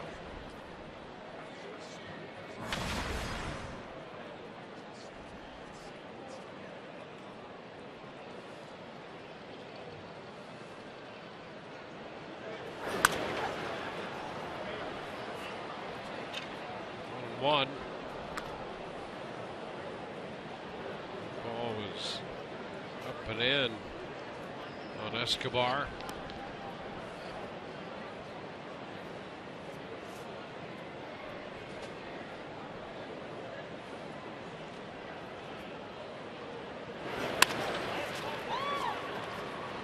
Forsythe. Escobar is out. Second to first.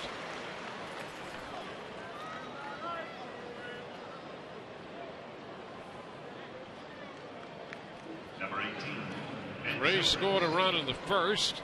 Kansas City scored 2 in the third. The Rays got another one in the third on Brandon Dyer's home run.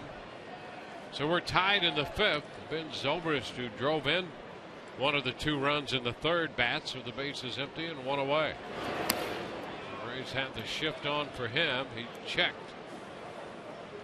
It's 1-0. Beckham on the first base side of second.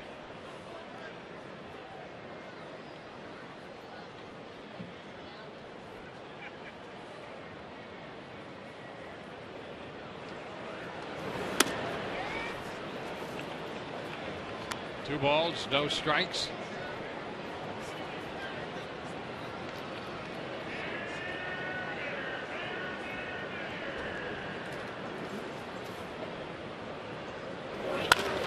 Ground ball, and Nava has this one. Toss is dropped by Carnes. Safe at first, Zobrist. Emblematic of just how frustrating things have been. It's an error on Carnes. Well, especially defensively in this series, and Nathan going over to cover, and he's looking down at the bag as he's squeezing the glove, and the ball never gets in to the webbing.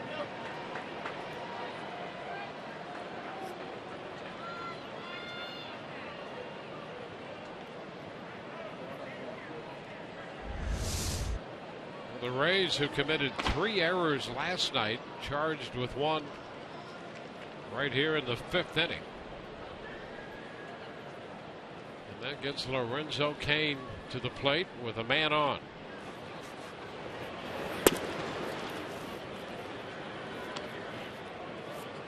Ball, no strikes.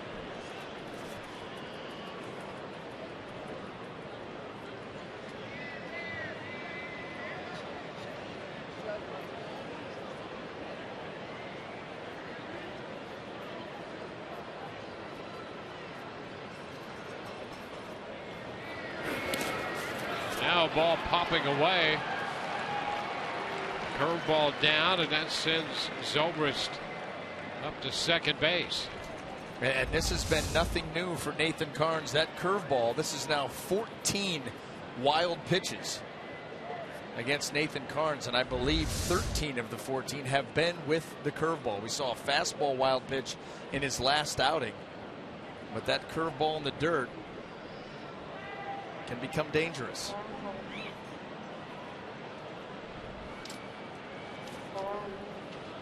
In a tie game, the potential lead run now in scoring position, with Lorenzo Cain ahead in the count.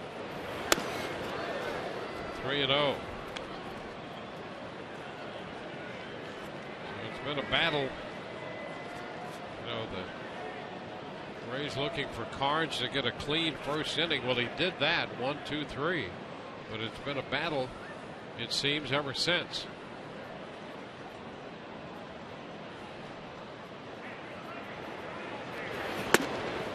That's a strike. Cain was on his way to first. Well, deep breath, make a pitch. This one at the top of the strike zone. Middle of the plate. There's the deep breath.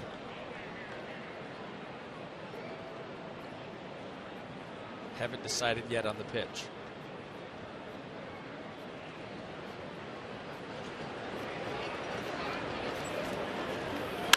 3-1 and a big cut. It's fouled out of play. So it's a full count.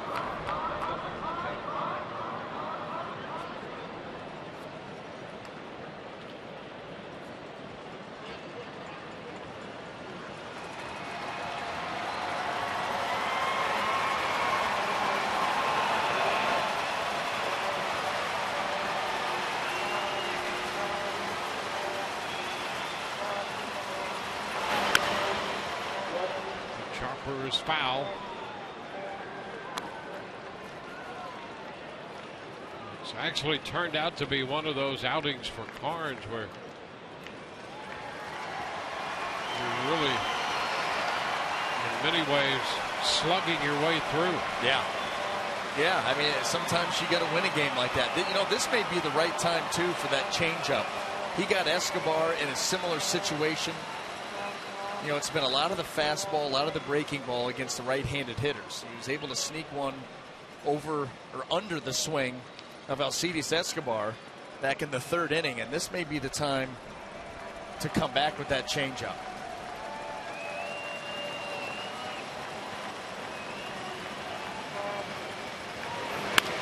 It's chopped to short. Throw is low and dug out by Nava, so Beckham's throw dipping. Nava dug it out for the second out. I want to tell you, the Rays defensively in this series have been shaky at best. I mean, this is a routine play into the dirt. We had one coming off the inning ago where a ball almost sailed high. The drop ball by Nathan Carnes over at first base. The bunt play that was messed up. I mean, this is an area of the game that this team prides itself on, and in this series, they have come apart. You know, the Rays hit a streak of about 10 days earlier this year where the defense seemed to almost disintegrate. And then it got steady again. And for the most part has been, but they have hit some of these interludes, and today certainly one of them. I mean, this is where you got to feel fortunate you're still in the game. Yep. They've got Hosmer come in to bat in the bottom of the fifth. Use that to generate a little esprit de corps here in this game for the Rays.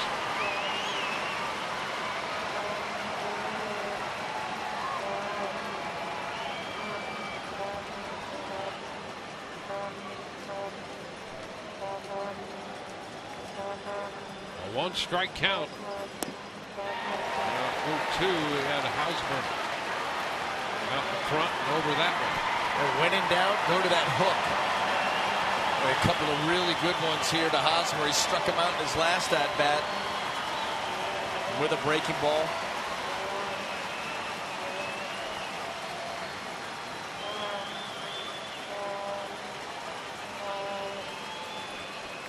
Zobrist on at second. 2 outs. 2 strikes to Eric Hosmer. Back with a curveball taken low.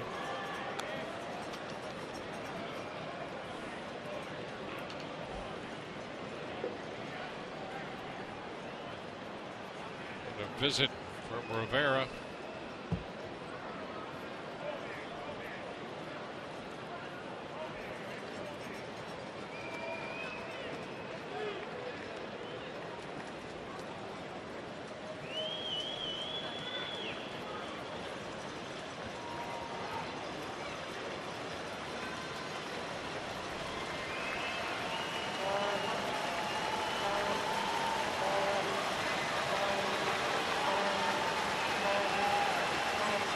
1-2 pitch. Tapper foul.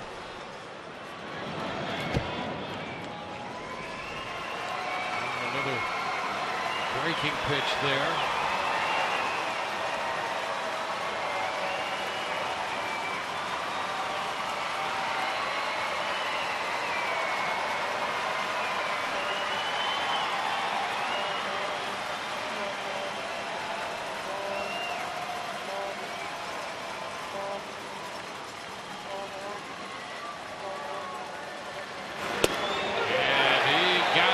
Fastball.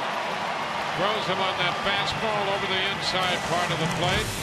Man left at second, still tied 2-2.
It's inside the Rays. Brandon Guyer. We'll hear all about his path to the big leagues, what kind of impact he's had on the Rays organization, relive his first career at bat, and this is the best one of them all, the bet he made with a former teammate that led to his now wife, Lindsay. It's great stuff, so just basically keep your TV on Sun Sports all the time. That is Brandon Guyer, who leads off here in the bottom of the fifth. He's accounted for both runs. He scored a run in the first and hit a home run with the other run in the third. Strike the count on him. Facing the lefty Duffy. Takes that one up the right side. Toward the Rays bullpen area. It's Xavier Cedeno busy in the bullpen. 5 innings from Carnes.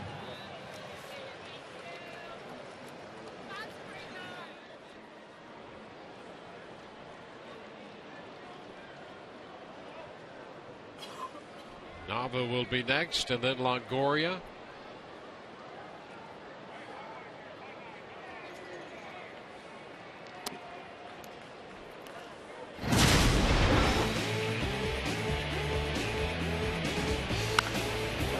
Better get it in there.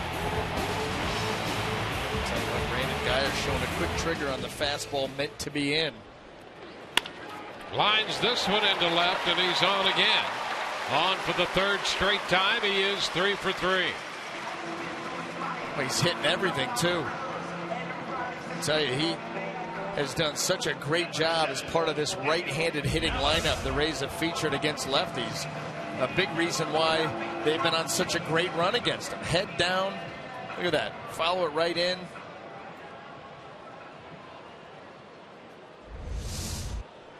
So let's see what the Rays can do, putting the leadoff man aboard. Daniel Nava 0 for 1. He walked his first time.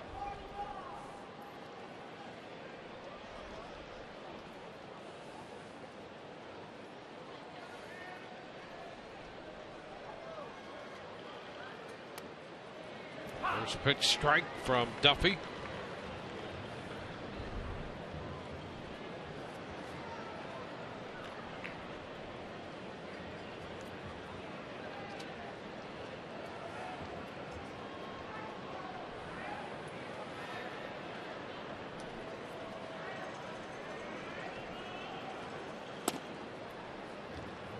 Duffy just over 80 pitches. Couple outings this year, 113 pitch count. One of them was 5 innings against the Yankees, and the other one 8 innings against the White Sox.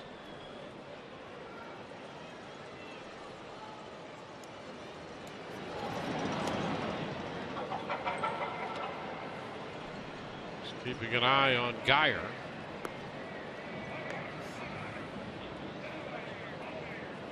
A lot of running against Duffy this year.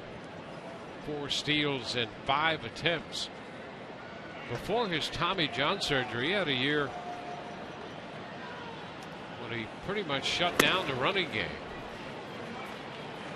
2-1. That was a year when there were 9 caught stealings, 11 steals, 9 caught stealings, 7 pickoffs.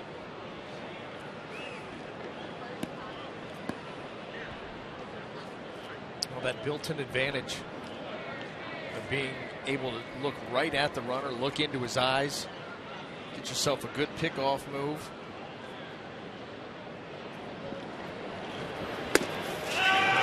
Pickoff attempt on the throw by Butera.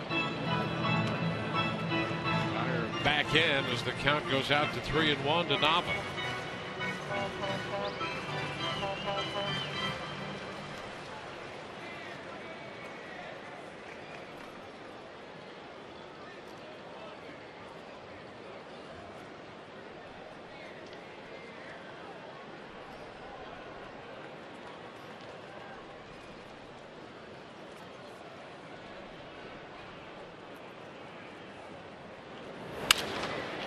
Ball lifted into right. Zobrist on the move toward right center is there. Makes the catch. Geyer back to tag, but he'll stay right there at first. Zobrist got over there, ran a straight line to where he caught that ball. The first time we've seen him do that. And then you got to get it in quickly because the ball goes that deep. You're thinking maybe Brandon Geyer's going to tag up and test you into second base, but Ben Zobrist got rid of that ball and got it back in right away.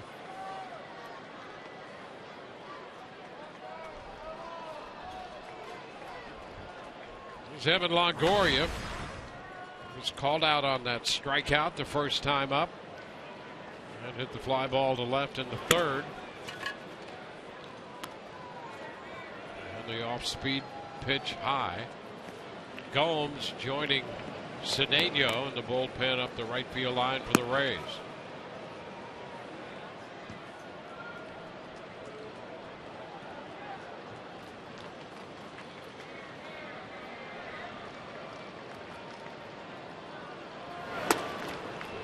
Cutting a miss. Fastball up. 1-1. Well, when in doubt, Duffy, for the most part today, has gone and challenged hitters. That fastball's been pretty firm all afternoon.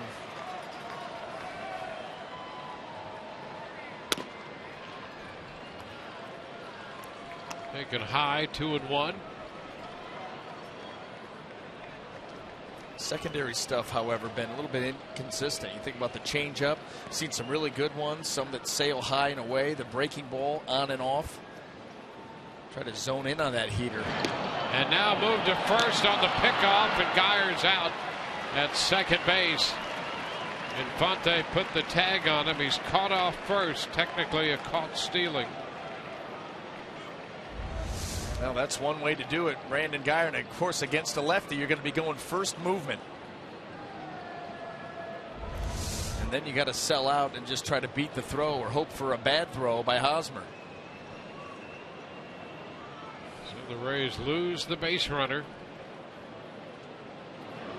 A cut and a miss by Evan. It's 2-2.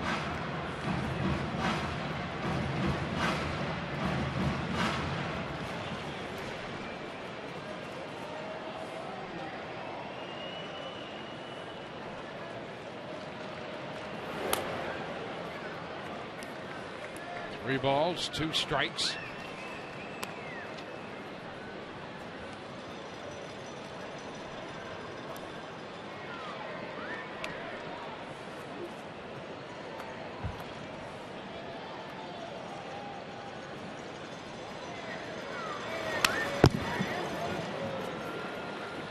See another 3-2. The fastball foul right back. The Rays 0-6 against Kansas City. So they're trying to finish off that season series. Kansas City by not allowing a Rays victory. There is ball 4. Last time Kansas City had a season like that was back in 1988 when they were 12-0 against Baltimore. Number 11, Logan Forsythe.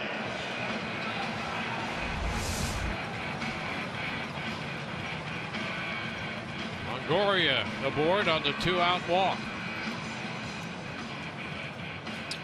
Logan Forsythe will be up.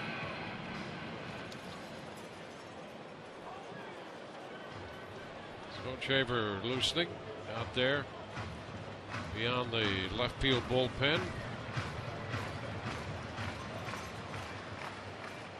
Rays have never been swept in a season series of 7 or more games. They're down 0-6 here to Kansas City in the season series. There's a ball outside.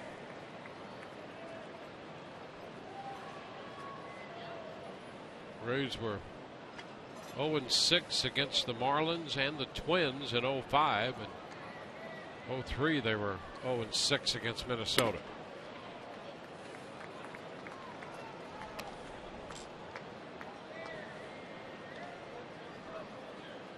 Forsythe ahead in the count, 2-0.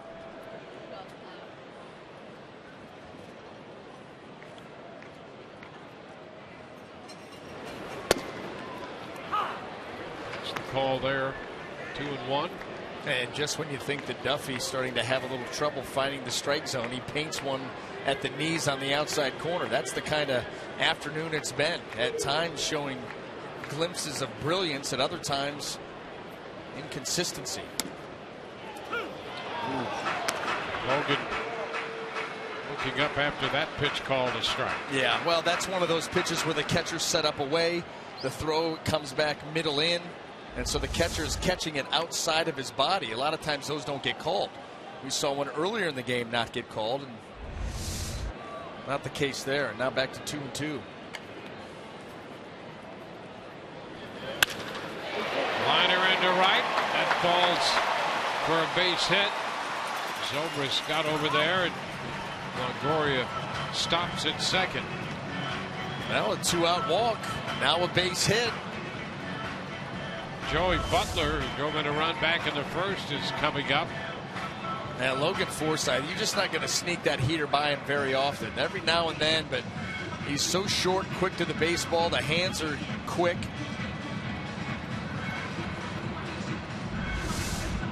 It's Dave Island. Zephyr Hills, the pitching coach for Kansas City, and he's taking a little time on the mound with a little chat while the bullpen gets a few more tosses in. O'Jaber, who had been loosening, is now throwing. Number 9, Joey Butler.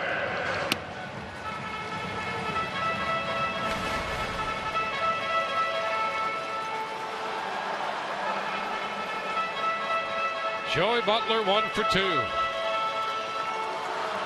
a base hit into right in the first and a fly ball to right in the third. Up against the left-hander. He takes a big cut, let it out there on that changeup and was out in front. Yeah, they're selling out for the fastball here, Joey Butler. You see him do that from time to time, although most of his damage is up the middle the other way.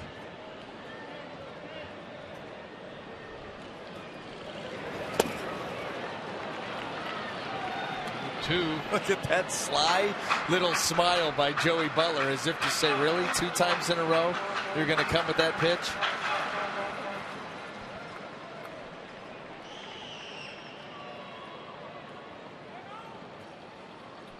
Butler asking Clint Fagan, the plate umpire, for time. Granted. Duffy's going to spend a little time with Butera. He's asking right now, do we dare do it 3 times in a row? I mean, he doesn't look like he's off the fastball. What do you think? Yeah, let's do it. The gloves in front of the mouth, they don't stop us.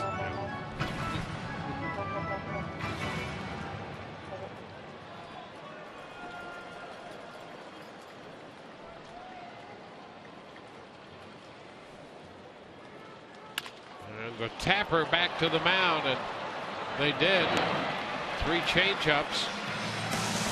So Butler is out, so are the Rays, and we're through 5, tied 2-2.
In this game in the first inning with Joey Butler.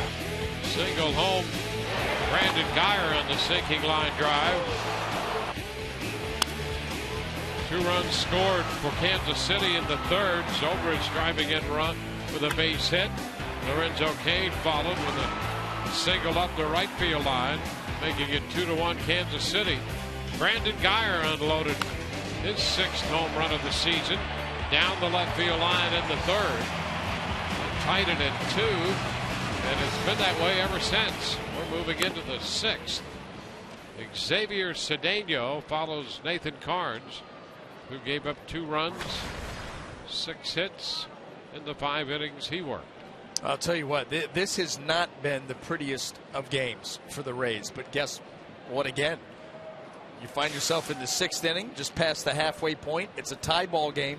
You clean things up here the last 4 innings, and you walk away with a victory, and that's what the Rays have the opportunity to do. Kendrys Morales batting right-handed now, facing Cedeno.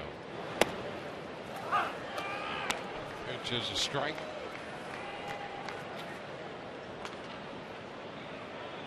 Carnes made 91 pitches today. Struck out 5 and walked 1. Both runs earned.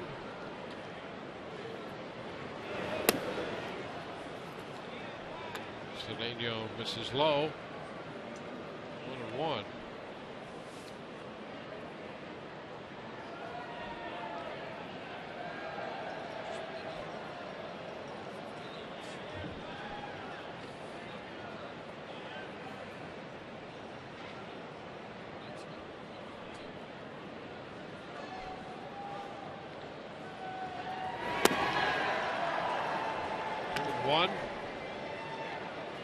Cedeno worked in the first game of the series here Friday night.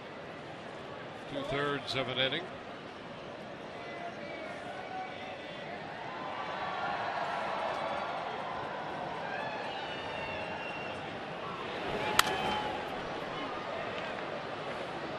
It's now 2 balls, 2 strikes.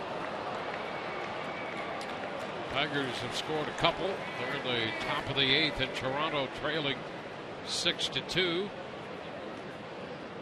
Indians built a big lead. They're batting in the bottom of the 7th at home, leading the Angels 8-1.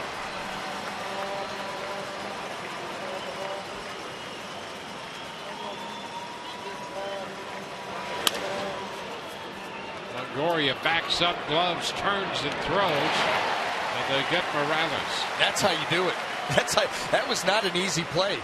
Evan Longoria, even in backing up, gets caught with an in-between hop and has to play. Look at him, just trying to decide, what do I want? Well, you got to back up now. Now you got to spin and throw without really getting an opportunity to step into it. And guess what? Right there, on the money. Could have walked it over to him any better. Yeah, his throwing continues to be uncanny with what he can do. He's got such a great feel for the position and what is needed. That throw, he knows he has some time and can get it over there accurately. Other times he's got to step into it and drive it over to first base. His feeds to second. And you got to work on all the different angles. You know, the ball's in front of the bag, behind the bag, in the hole. You can talk about players having that clock in their heads, and he also has like a homing device, you know, in his, just to not only time the play but locate first base. Yeah, that's right, because you don't have a whole lot of time. You know, you've got some time, but you're spinning and throwing all in one motion. It's Butler in left, handling the fly ball by Moustakas. Cedeno retired Morales and Moustakas. Paulo Orlando, who singled and then was caught stealing in the 4th. 1 for 2 in this game, will bat now in the 6th.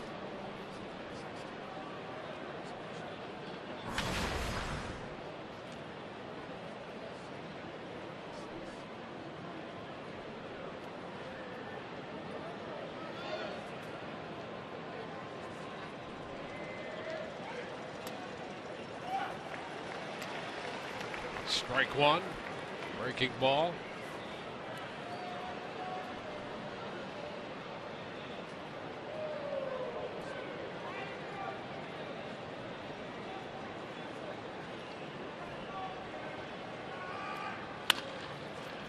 This one hit right to Forsythe, positioned perfectly.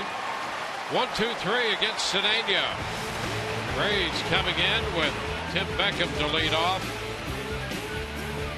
Our game tied 2-2.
Geico, September 17, 2009. Wade Davis in a Rays uniform, tossing his first career shutout, giving up 4 hits and striking out 10 as the Rays defeat the Baltimore Orioles 3-0. Wade Davis now a firmly planted fixture in the Kansas City bullpen. Speaking of their bullpen, here it comes. Hochevar enters the game. Duffy worked 5, and now the right-hander in to face Tim Beckham. First pitcher cutting a miss.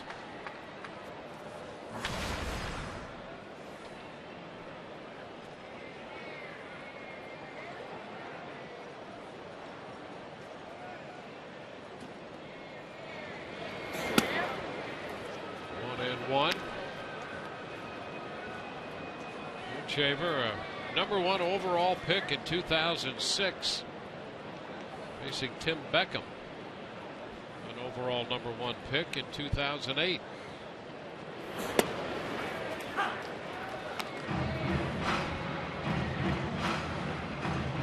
One and two. Now, coming out of the bullpen now, it's fastball, cut, fastball, and curveball for Hochevar. We saw a cutter to lead this at bat off, and that more traditional four-seamer on the last pitch.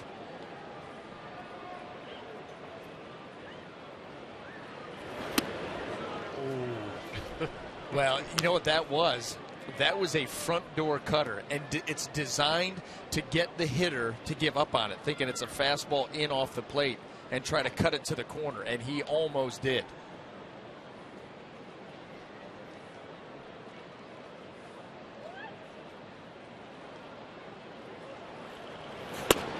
And he gets the fastball in there in the mid-90s. Just went with that. Forget the cutter. You know, he worked him over. And then after that last pitch in, that'll kind of straighten you up as a hitter, and then you go 95 right on the corner. I mean, that's just nasty.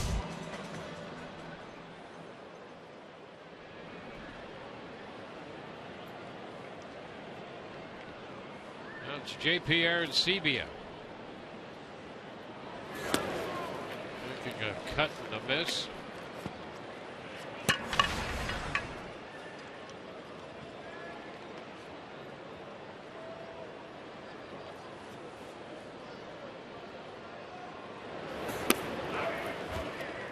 One and one. 2-7-1 for the Rays in this game. 2-6-1 for Kansas City. Alex Colomé busy in the bullpen. Swing and a miss. 1 ball, 2 strikes. Well, it's that ability to throw 95 where you want it, and then to cut it at 90. It's like a hard, flat slider.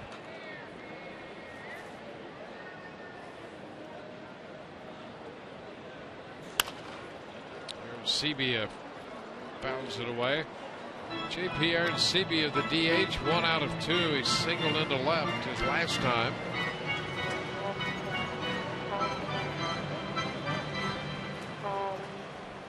Two for 7 since coming to the Rays.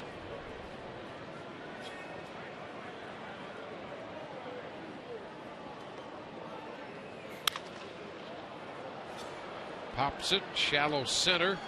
Infante backpedaling out from second. It's the second out.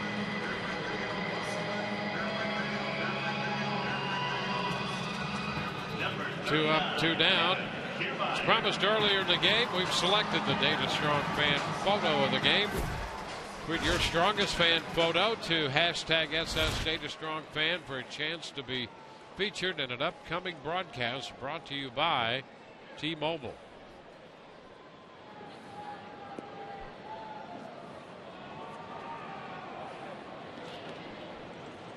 Kevin Kiermaier taps it foul.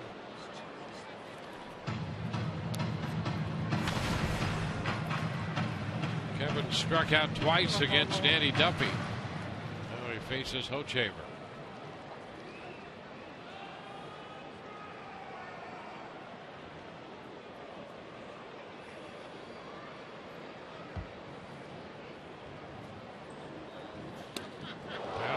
his feet. Out from under him they go. He just asked, how did that miss me? That's a cutter that cut right around it. 89.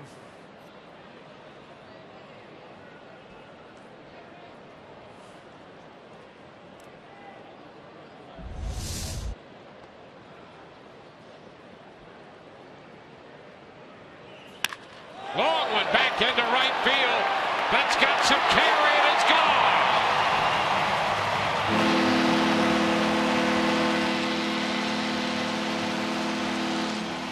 Kiermaier lines it out of here. The Rays take a 3-2 lead.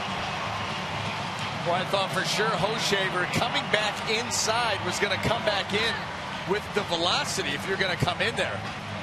He comes back in with another cutter, and this one just stays right out over the middle. Boy, oh boy, he threw that right into the swing, and Kiermaier with another rocket shot. Right to a Royal fan. Enjoy that. Rene Rivera fouls it away. Strike one. Kiermaier homered in the 4th inning to right center field last night. Hits this one out to right, and it got out of here in a hurry. 104.9 off the bat. Fly ball center field. Cain's under it, makes the catch. Rays are out in the 6th inning, but they have gained the lead on the home run. The line drive shot to right by Kevin Kiermaier. And at the end of 6, the Rays lead 3-2.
Our Geico moment, you just saw Alex Colomé both making the transition from bullpen or from starters to the bullpen. For Davis, it happened from 11 to 12. For Colomé, it's happening this year. Here's their pitching coach in both cases, Jim Hickey, discussing the transition. I actually think that Colomé has taken to the bullpen a little bit quicker than Wade did. You know, Wade was a reluctant bullpen participant, and really Colomé has not been reluctant. He's embraced it. He's actually even at times talked about wanting to pitch out of the bullpen versus wanting to pitch as a starting pitcher. And it's really been a tale of two pitchers. He was a fairly productive starting pitcher for us and somebody that we were comfortable with. But since he's been moved to the bullpen and since he's gotten himself a little bit of a meteor role, he's certainly responded. And it's been fun, guys, watching the transition as he has really excelled in this role lately. And so here he is in the 7th inning. The Rays now leading 3-2. Omar Infante will lead off.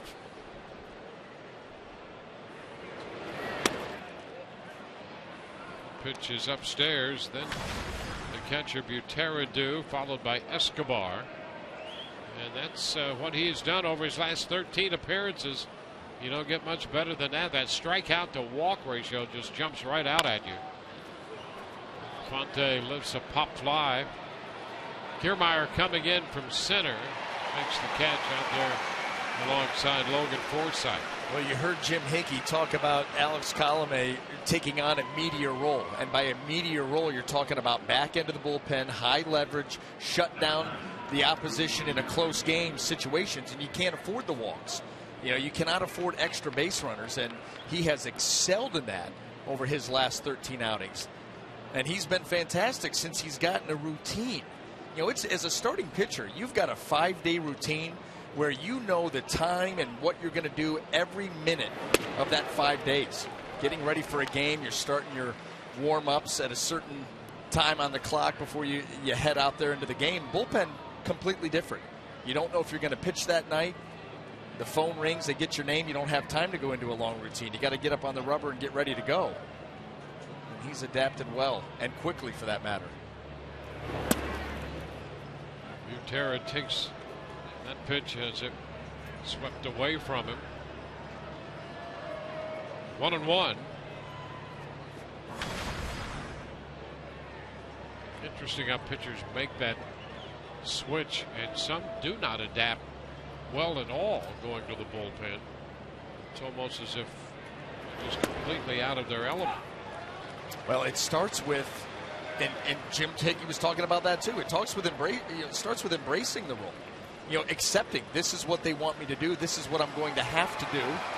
And now, how do I go about getting a bullpen routine, because it is completely different than a starting routine.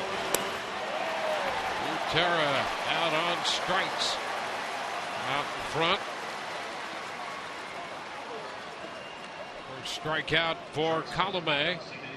Well, here's what's coming up tomorrow on Rays Live, the pregame show presented by your Gulf Coast Honda dealers. The Rays will be in Baltimore, and Chris Archer goes to the mound after his 12th win. We'll hear from him, and Orestes will break down Brandon Guyer. A lot to break down coming out of today's game.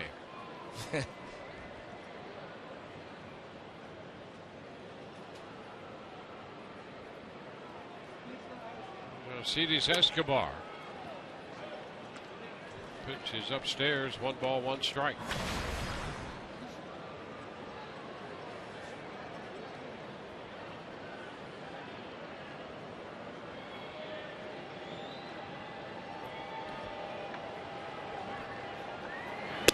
Cut and miss. It's 1-1.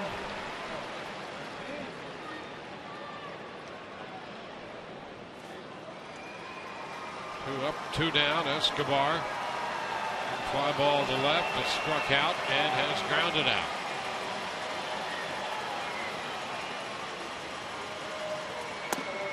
That's a strike up there. Who reaches of the zone. 1-2.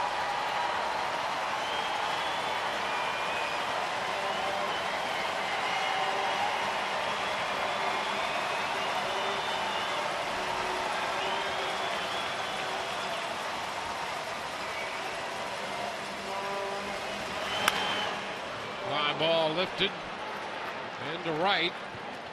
Guyer makes the catch. 1, 2, 3.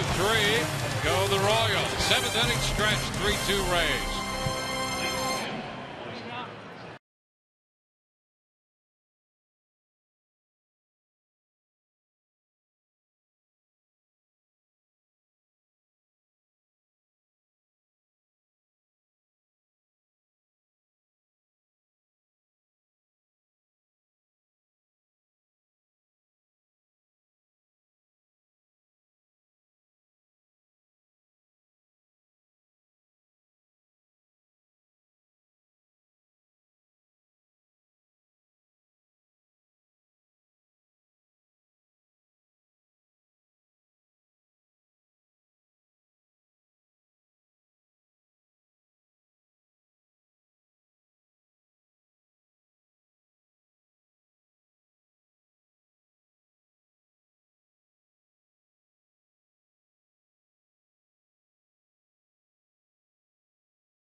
summary brought to you by Gold and Diamond Source. Rays opened the scoring with that first inning run, had to tie it after Kansas City scored 2 in the third. The Rays back with 1, and the home run from Kevin Kiermaier, breaking that 2-2 tie in the 6th inning. So Geyer and Kiermaier have both gone deep today. Moving into the bottom of the 7th inning here. Chamber back out there to work the bottom of the 7th.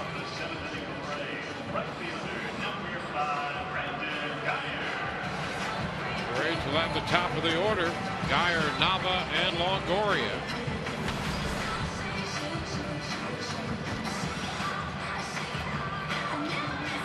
Duffy worked 5, gave up 2 on 7 hits.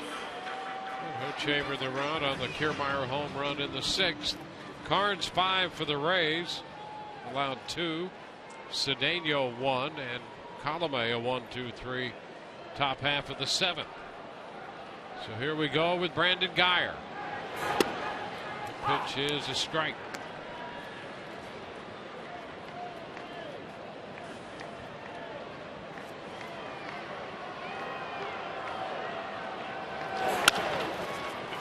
Headed for the shortstop.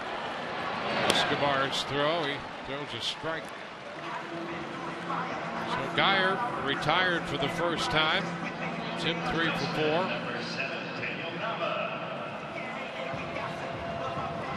At the top of the order, you're thinking some tack-on runs here as Hochevar heads back out there. You also think, with 1 out,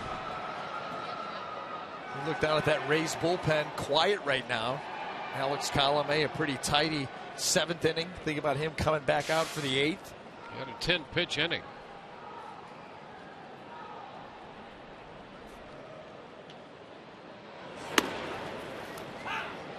There's a strike.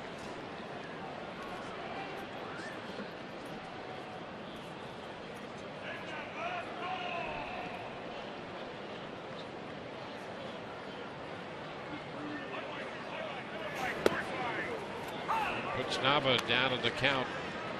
0-2.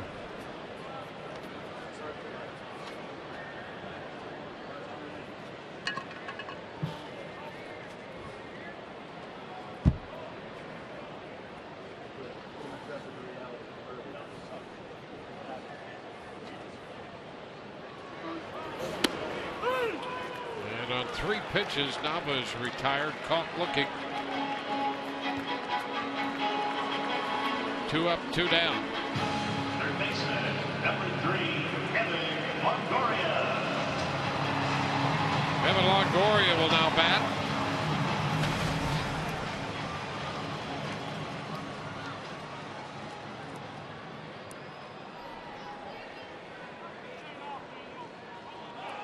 Longoria, 6 of 17 in his career with 2 home runs off Hochevar.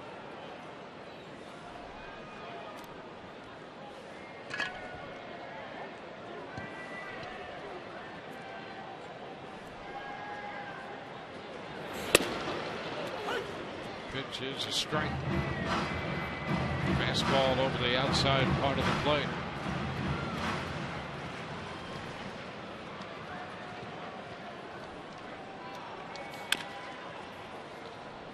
0-2.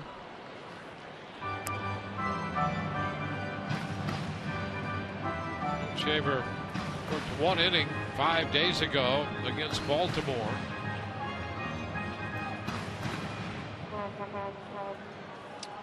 Tuesday night.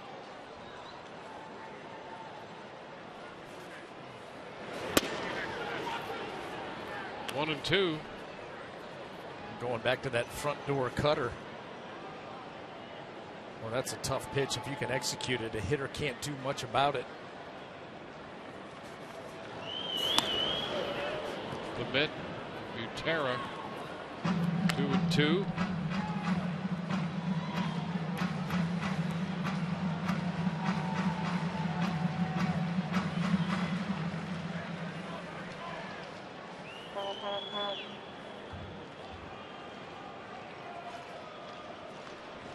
Shaver in his second inning.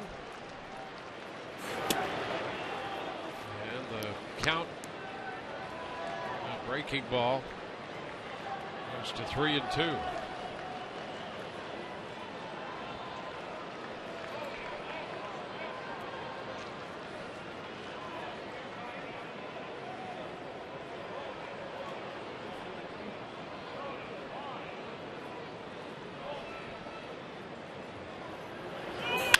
Ground ball through the left side, a base hit. 3-2 fastball.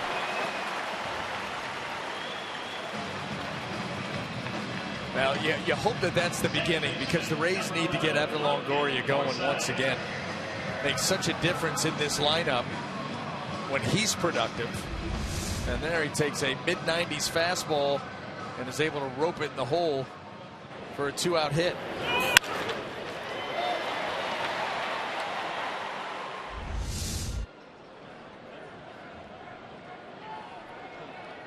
Logan Forsythe.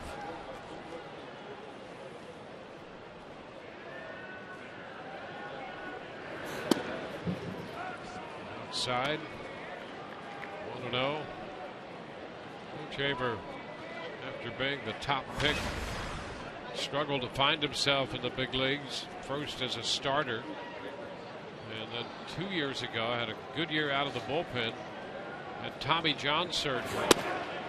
And now back.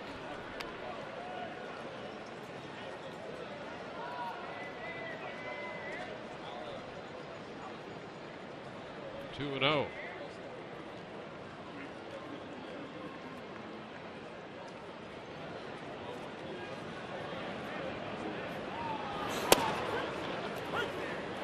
Two balls and a strike, a fastball.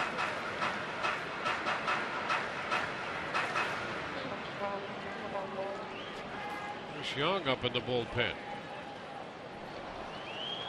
Saw him for what, an inning and 2/3? An inning and a third last night. A third, yep.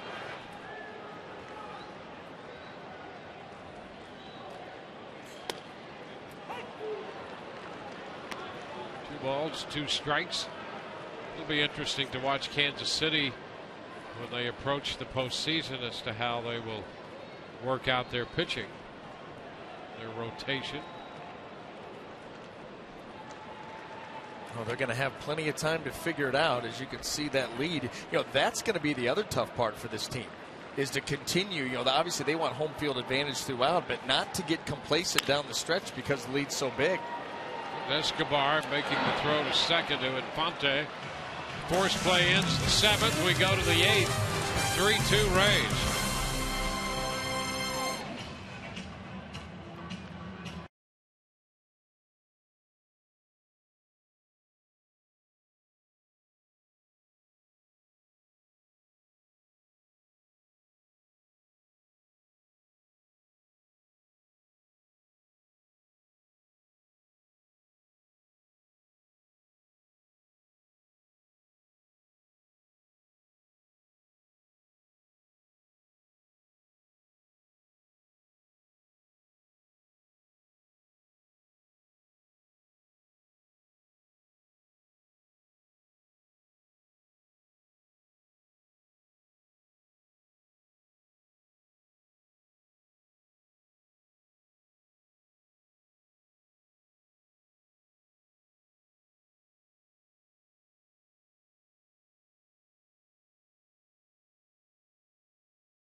KCA honors all of our service members at home and abroad for all their service past and present. We salute and thank you.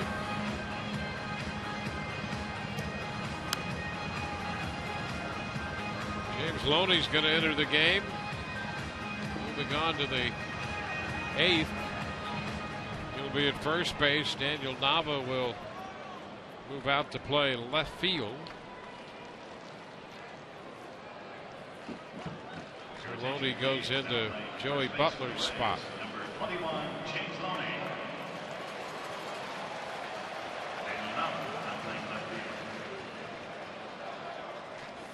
Ben Zobrist will lead off the 8th for Kansas City.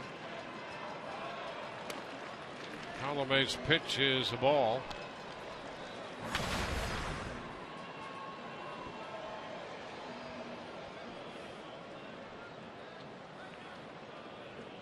Zobrist with a base hit in the 3rd. That drove in a run. He is 1 for 3. Rays on the infield have Beckham on the first base side of second. And spread out in the outfield just a little bit to pull.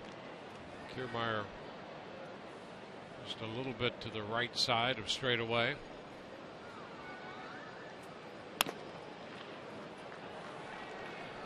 Now it's 3-0, fastball high. Well, yeah, you'd like to avoid any base runners here to lead the inning off. We know that Ben Zobrist, a very discerning eye at the plate, will take a walk. A very high on base percentage. And in the driver's seat here at 3-0. There you go.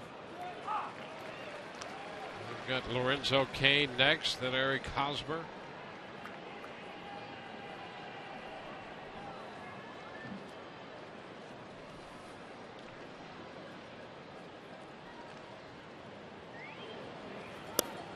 Ball 4. Colome walks the leadoff man in the 8th. Coming up on Rays Live, postgame presented by Checkers. Todd DeRestis will anchor the coverage. We'll hear from Kevin Cash on the manager's press conference, and Emily Austin will have interviews from the clubhouse. Big day for Brandon Guyer. 3 for 4 with a home run, couple of runs scored. Difference in the game, Kiermaier's home run in the 6th. And here is Lorenzo Cain.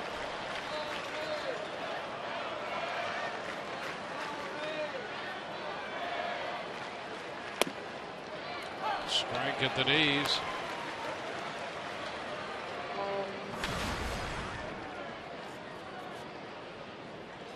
Colome worked 2 innings Thursday.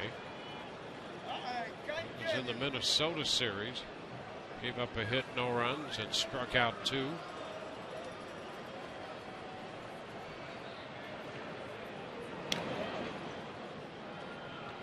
We've seen the capabilities of Colome. He did that out in Oakland also.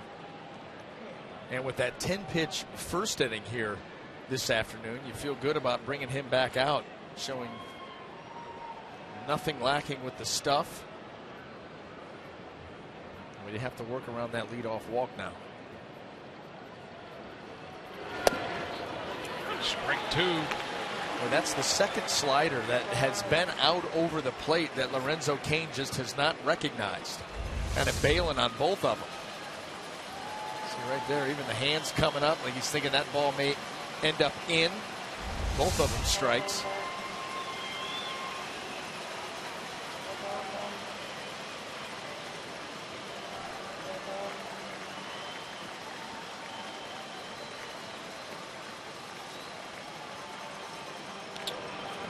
Toss over there on Zobrist.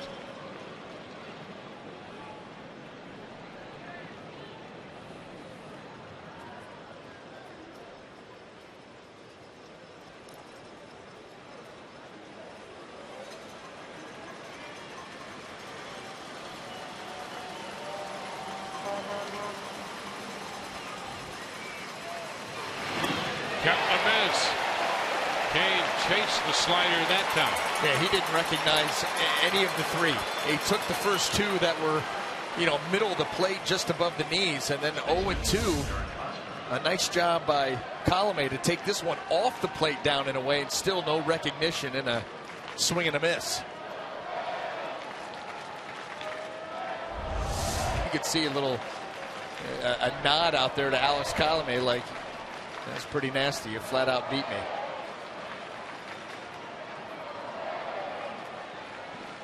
Eric Hosmer singled in the second since has struck out swinging and looking. All of that was against Carnes.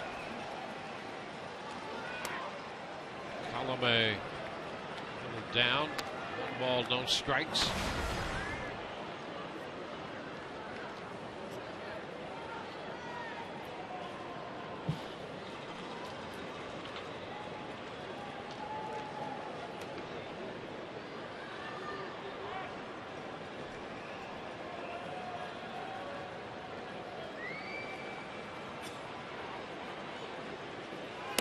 Cut and miss.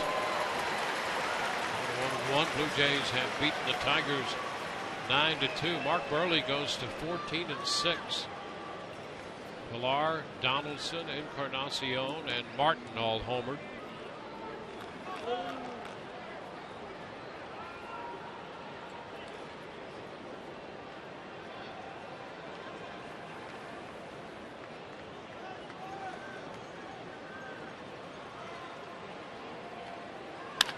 Line drive base hit into right for Hosmer. Zobrist going to try to head to third. Throw is cut off. It's first and third. So the walk and now a base hit by Hosmer. Kansas City threatens in the 8th. A lot of times we've seen Hosmer taking that ball out into left field up the middle. He gets a breaking ball there that kind of stays out over the plate, is able to get out and around it. And Ben Zobrist, a good base runner, going to get into third, and that leadoff walk has certainly hurt up to this point. No hesitation whatsoever. He's going to think about third base and get there. Well, now you need another ground ball at a middle infielder. Any infielder. Try to get a double play and get out of this thing. Morales hitting right-handed against Cedeno in the 6th. Hit a ground ball to Longoria. Back around to the left side now against Colomé. Ground ball first. That's fair. Throw to the plate. Out there. Zobrist cut down at the plate. Rivera put the tag on it.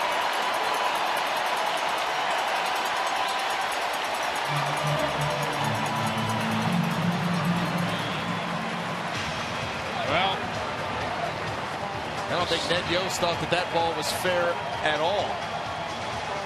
And he's going to talk it over with Alan Porter there. Rays had Loney down there at first, fielded the ground ball by Morales.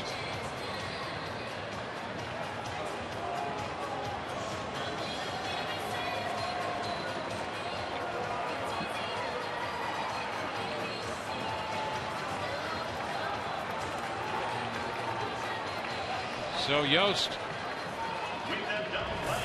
has his say.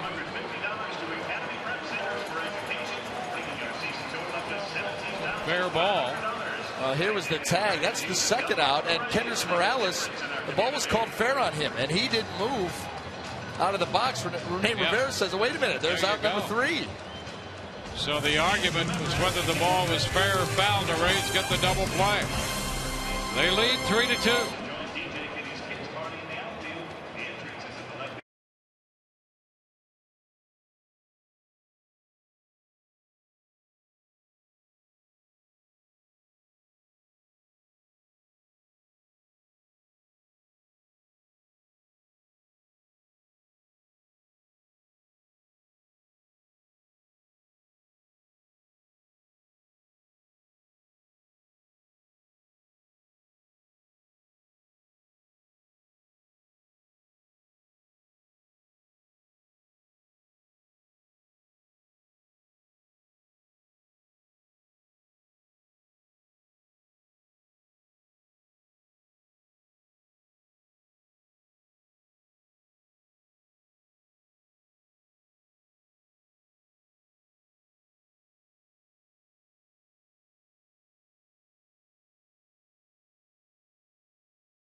be a double play in the top of the 8th, and here it is. Is that fair or foul? Well, you could see why Ned Yost would want to talk about it, but it was called fair. There's out number 2. Kendrys Morales, he still hasn't moved. Rene Rivera says, where are you? There you are. I'll just tag you for out number 3 and end that inning. Not your traditional double play, but the Rays will take it any way they can get it. Now Loney leads off the bottom of the 8th, facing Chris Young. It's a pop-up foul, third base side. And Moustakas reaching back to his left makes the catch. On the first pitch here in the 8th, 1 away. Yeah, from that angle, you can see why Ned Yost wanted to have that conversation. Well, if you look at Loney, his feet are in foul territory, most of them. The ball's coming into the glove. It's going to be borderline. Now, does that thing continue to fade away? We'll never know. But James Loney jumped up there, grabbed it. Porter said fair, and the Rays continued to play. The Royals did not, and that inning is over.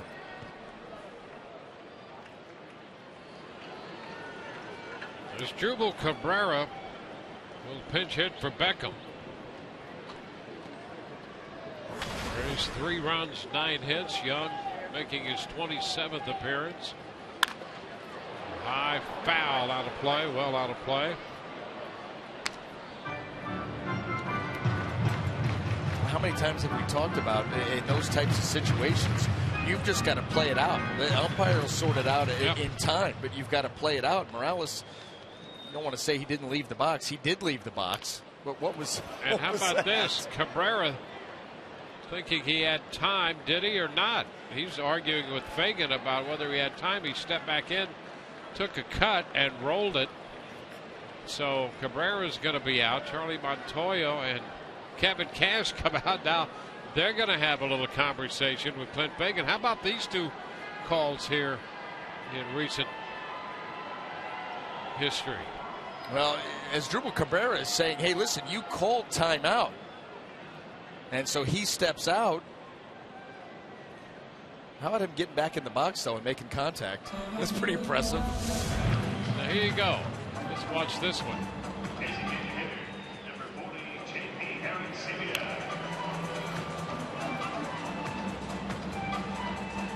He's saying timeout.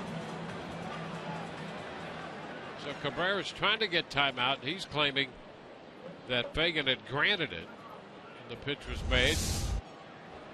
So there's a ground out. It's still impressive. Stepping out. Well, you know what he did is he had that foot out of the box, came back in, got ready, and Chris Young immediately started to pitch, go into his windup. And so that's why Cabrera, like, I don't have a lot of time here, but you didn't see a lot of movement from Fagan as if to give time.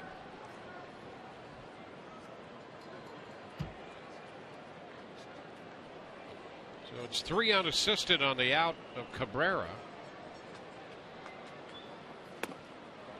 Good cut there, and Sebia missed it. 2-1. I'm still impressed with the step out, step back in, though. Swing at a breaking ball and put it into play. Not quite the Bo Jackson step out, step back in and hit a home run. Impressive nonetheless. 2-2 now on the Rays DH. Brad Boxberger up in the bullpen.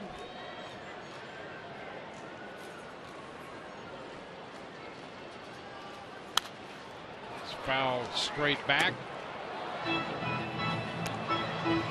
In the game today and all season long, Tires Plus donates $100 to the Pediatric Cancer Foundation for every Tampa Bay Rays home run televised on Sun Sports. A couple of those today, Brandon Geyer and Kevin Kiermaier. Kiermaier on deck. His home run the difference right now. And a cut and a miss. Aaron Sebia is out on strikes. We're going to head into the ninth with the Rays leading 3-2.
this game for the Rays. Brandon Guyer, Kevin Kiermaier, and now Brad Boxberger. Well, and what about the confidence level here of Brad Boxberger coming off his last outing where he was so good? Hit a few bumps in the road on the last road trip, but his last time out, we saw a guy out there throwing pitches with conviction, and quite successfully, I might add.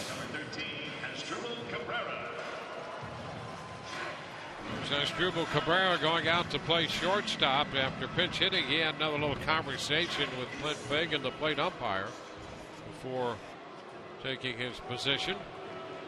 And here in the ninth inning, it's going to be Mike Moustakas to lead off for Kansas City. Moustakas is nothing of 3.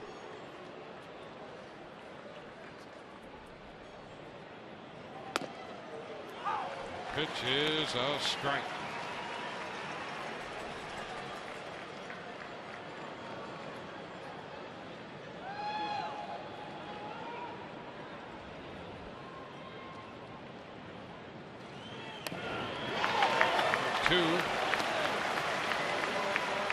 Boxberger sharing the top spot in saves in the American League with Glenn Perkins and Houston Street.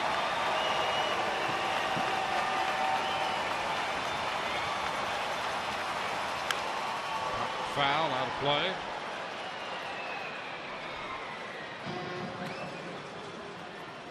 Moustakas 0 for 1 in his career against Boxberger.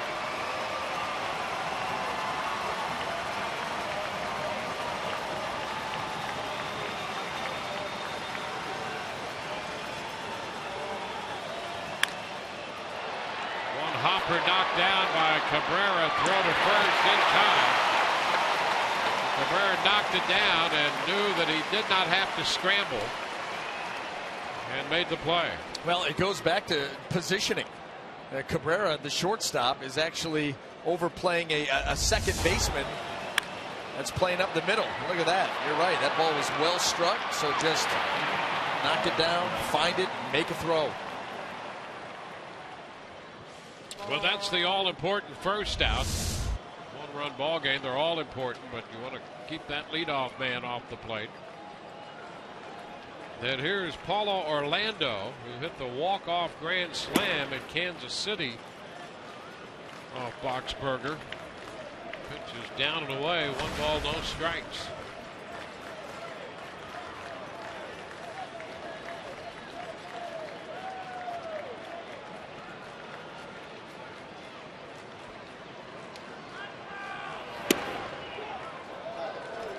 Down. Was back in July in the first game of that series. 2-0 pitch out to left for the grand slam, and that gave Kansas City a 9-5 win. Fouled back 2-1.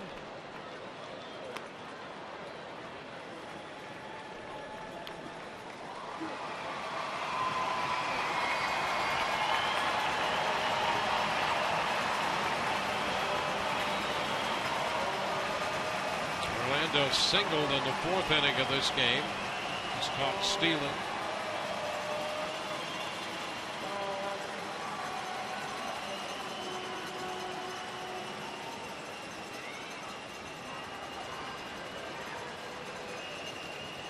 So that at bat we just saw, the only one that Orlando has had against Boxberger.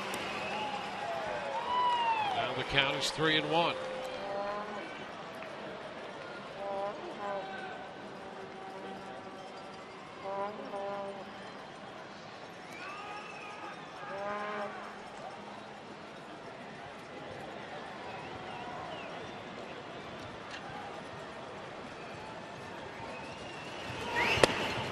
Strike 3-2.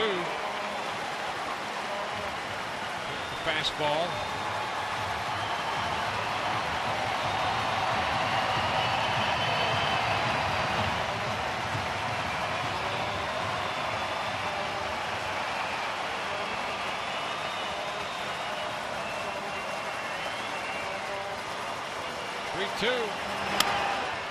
Fouled up the right side. Another fastball.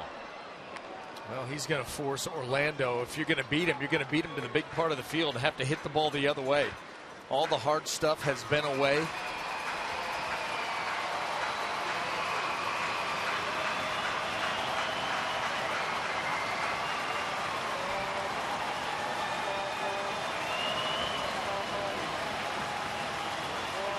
Again, the 3-2 and a pop fly back to first.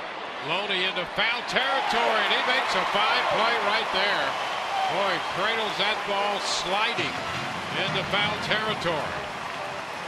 Not the easiest of angles for a first baseman, directly over your head. And that's where the pop-up's going to head.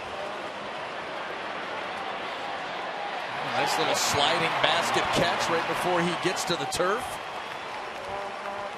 And that throwing hand there just in case. So 2 gone here in the ninth. Omar Infante, the second baseman, hits. The pitch is low. Infante singled and scored in the 3rd inning.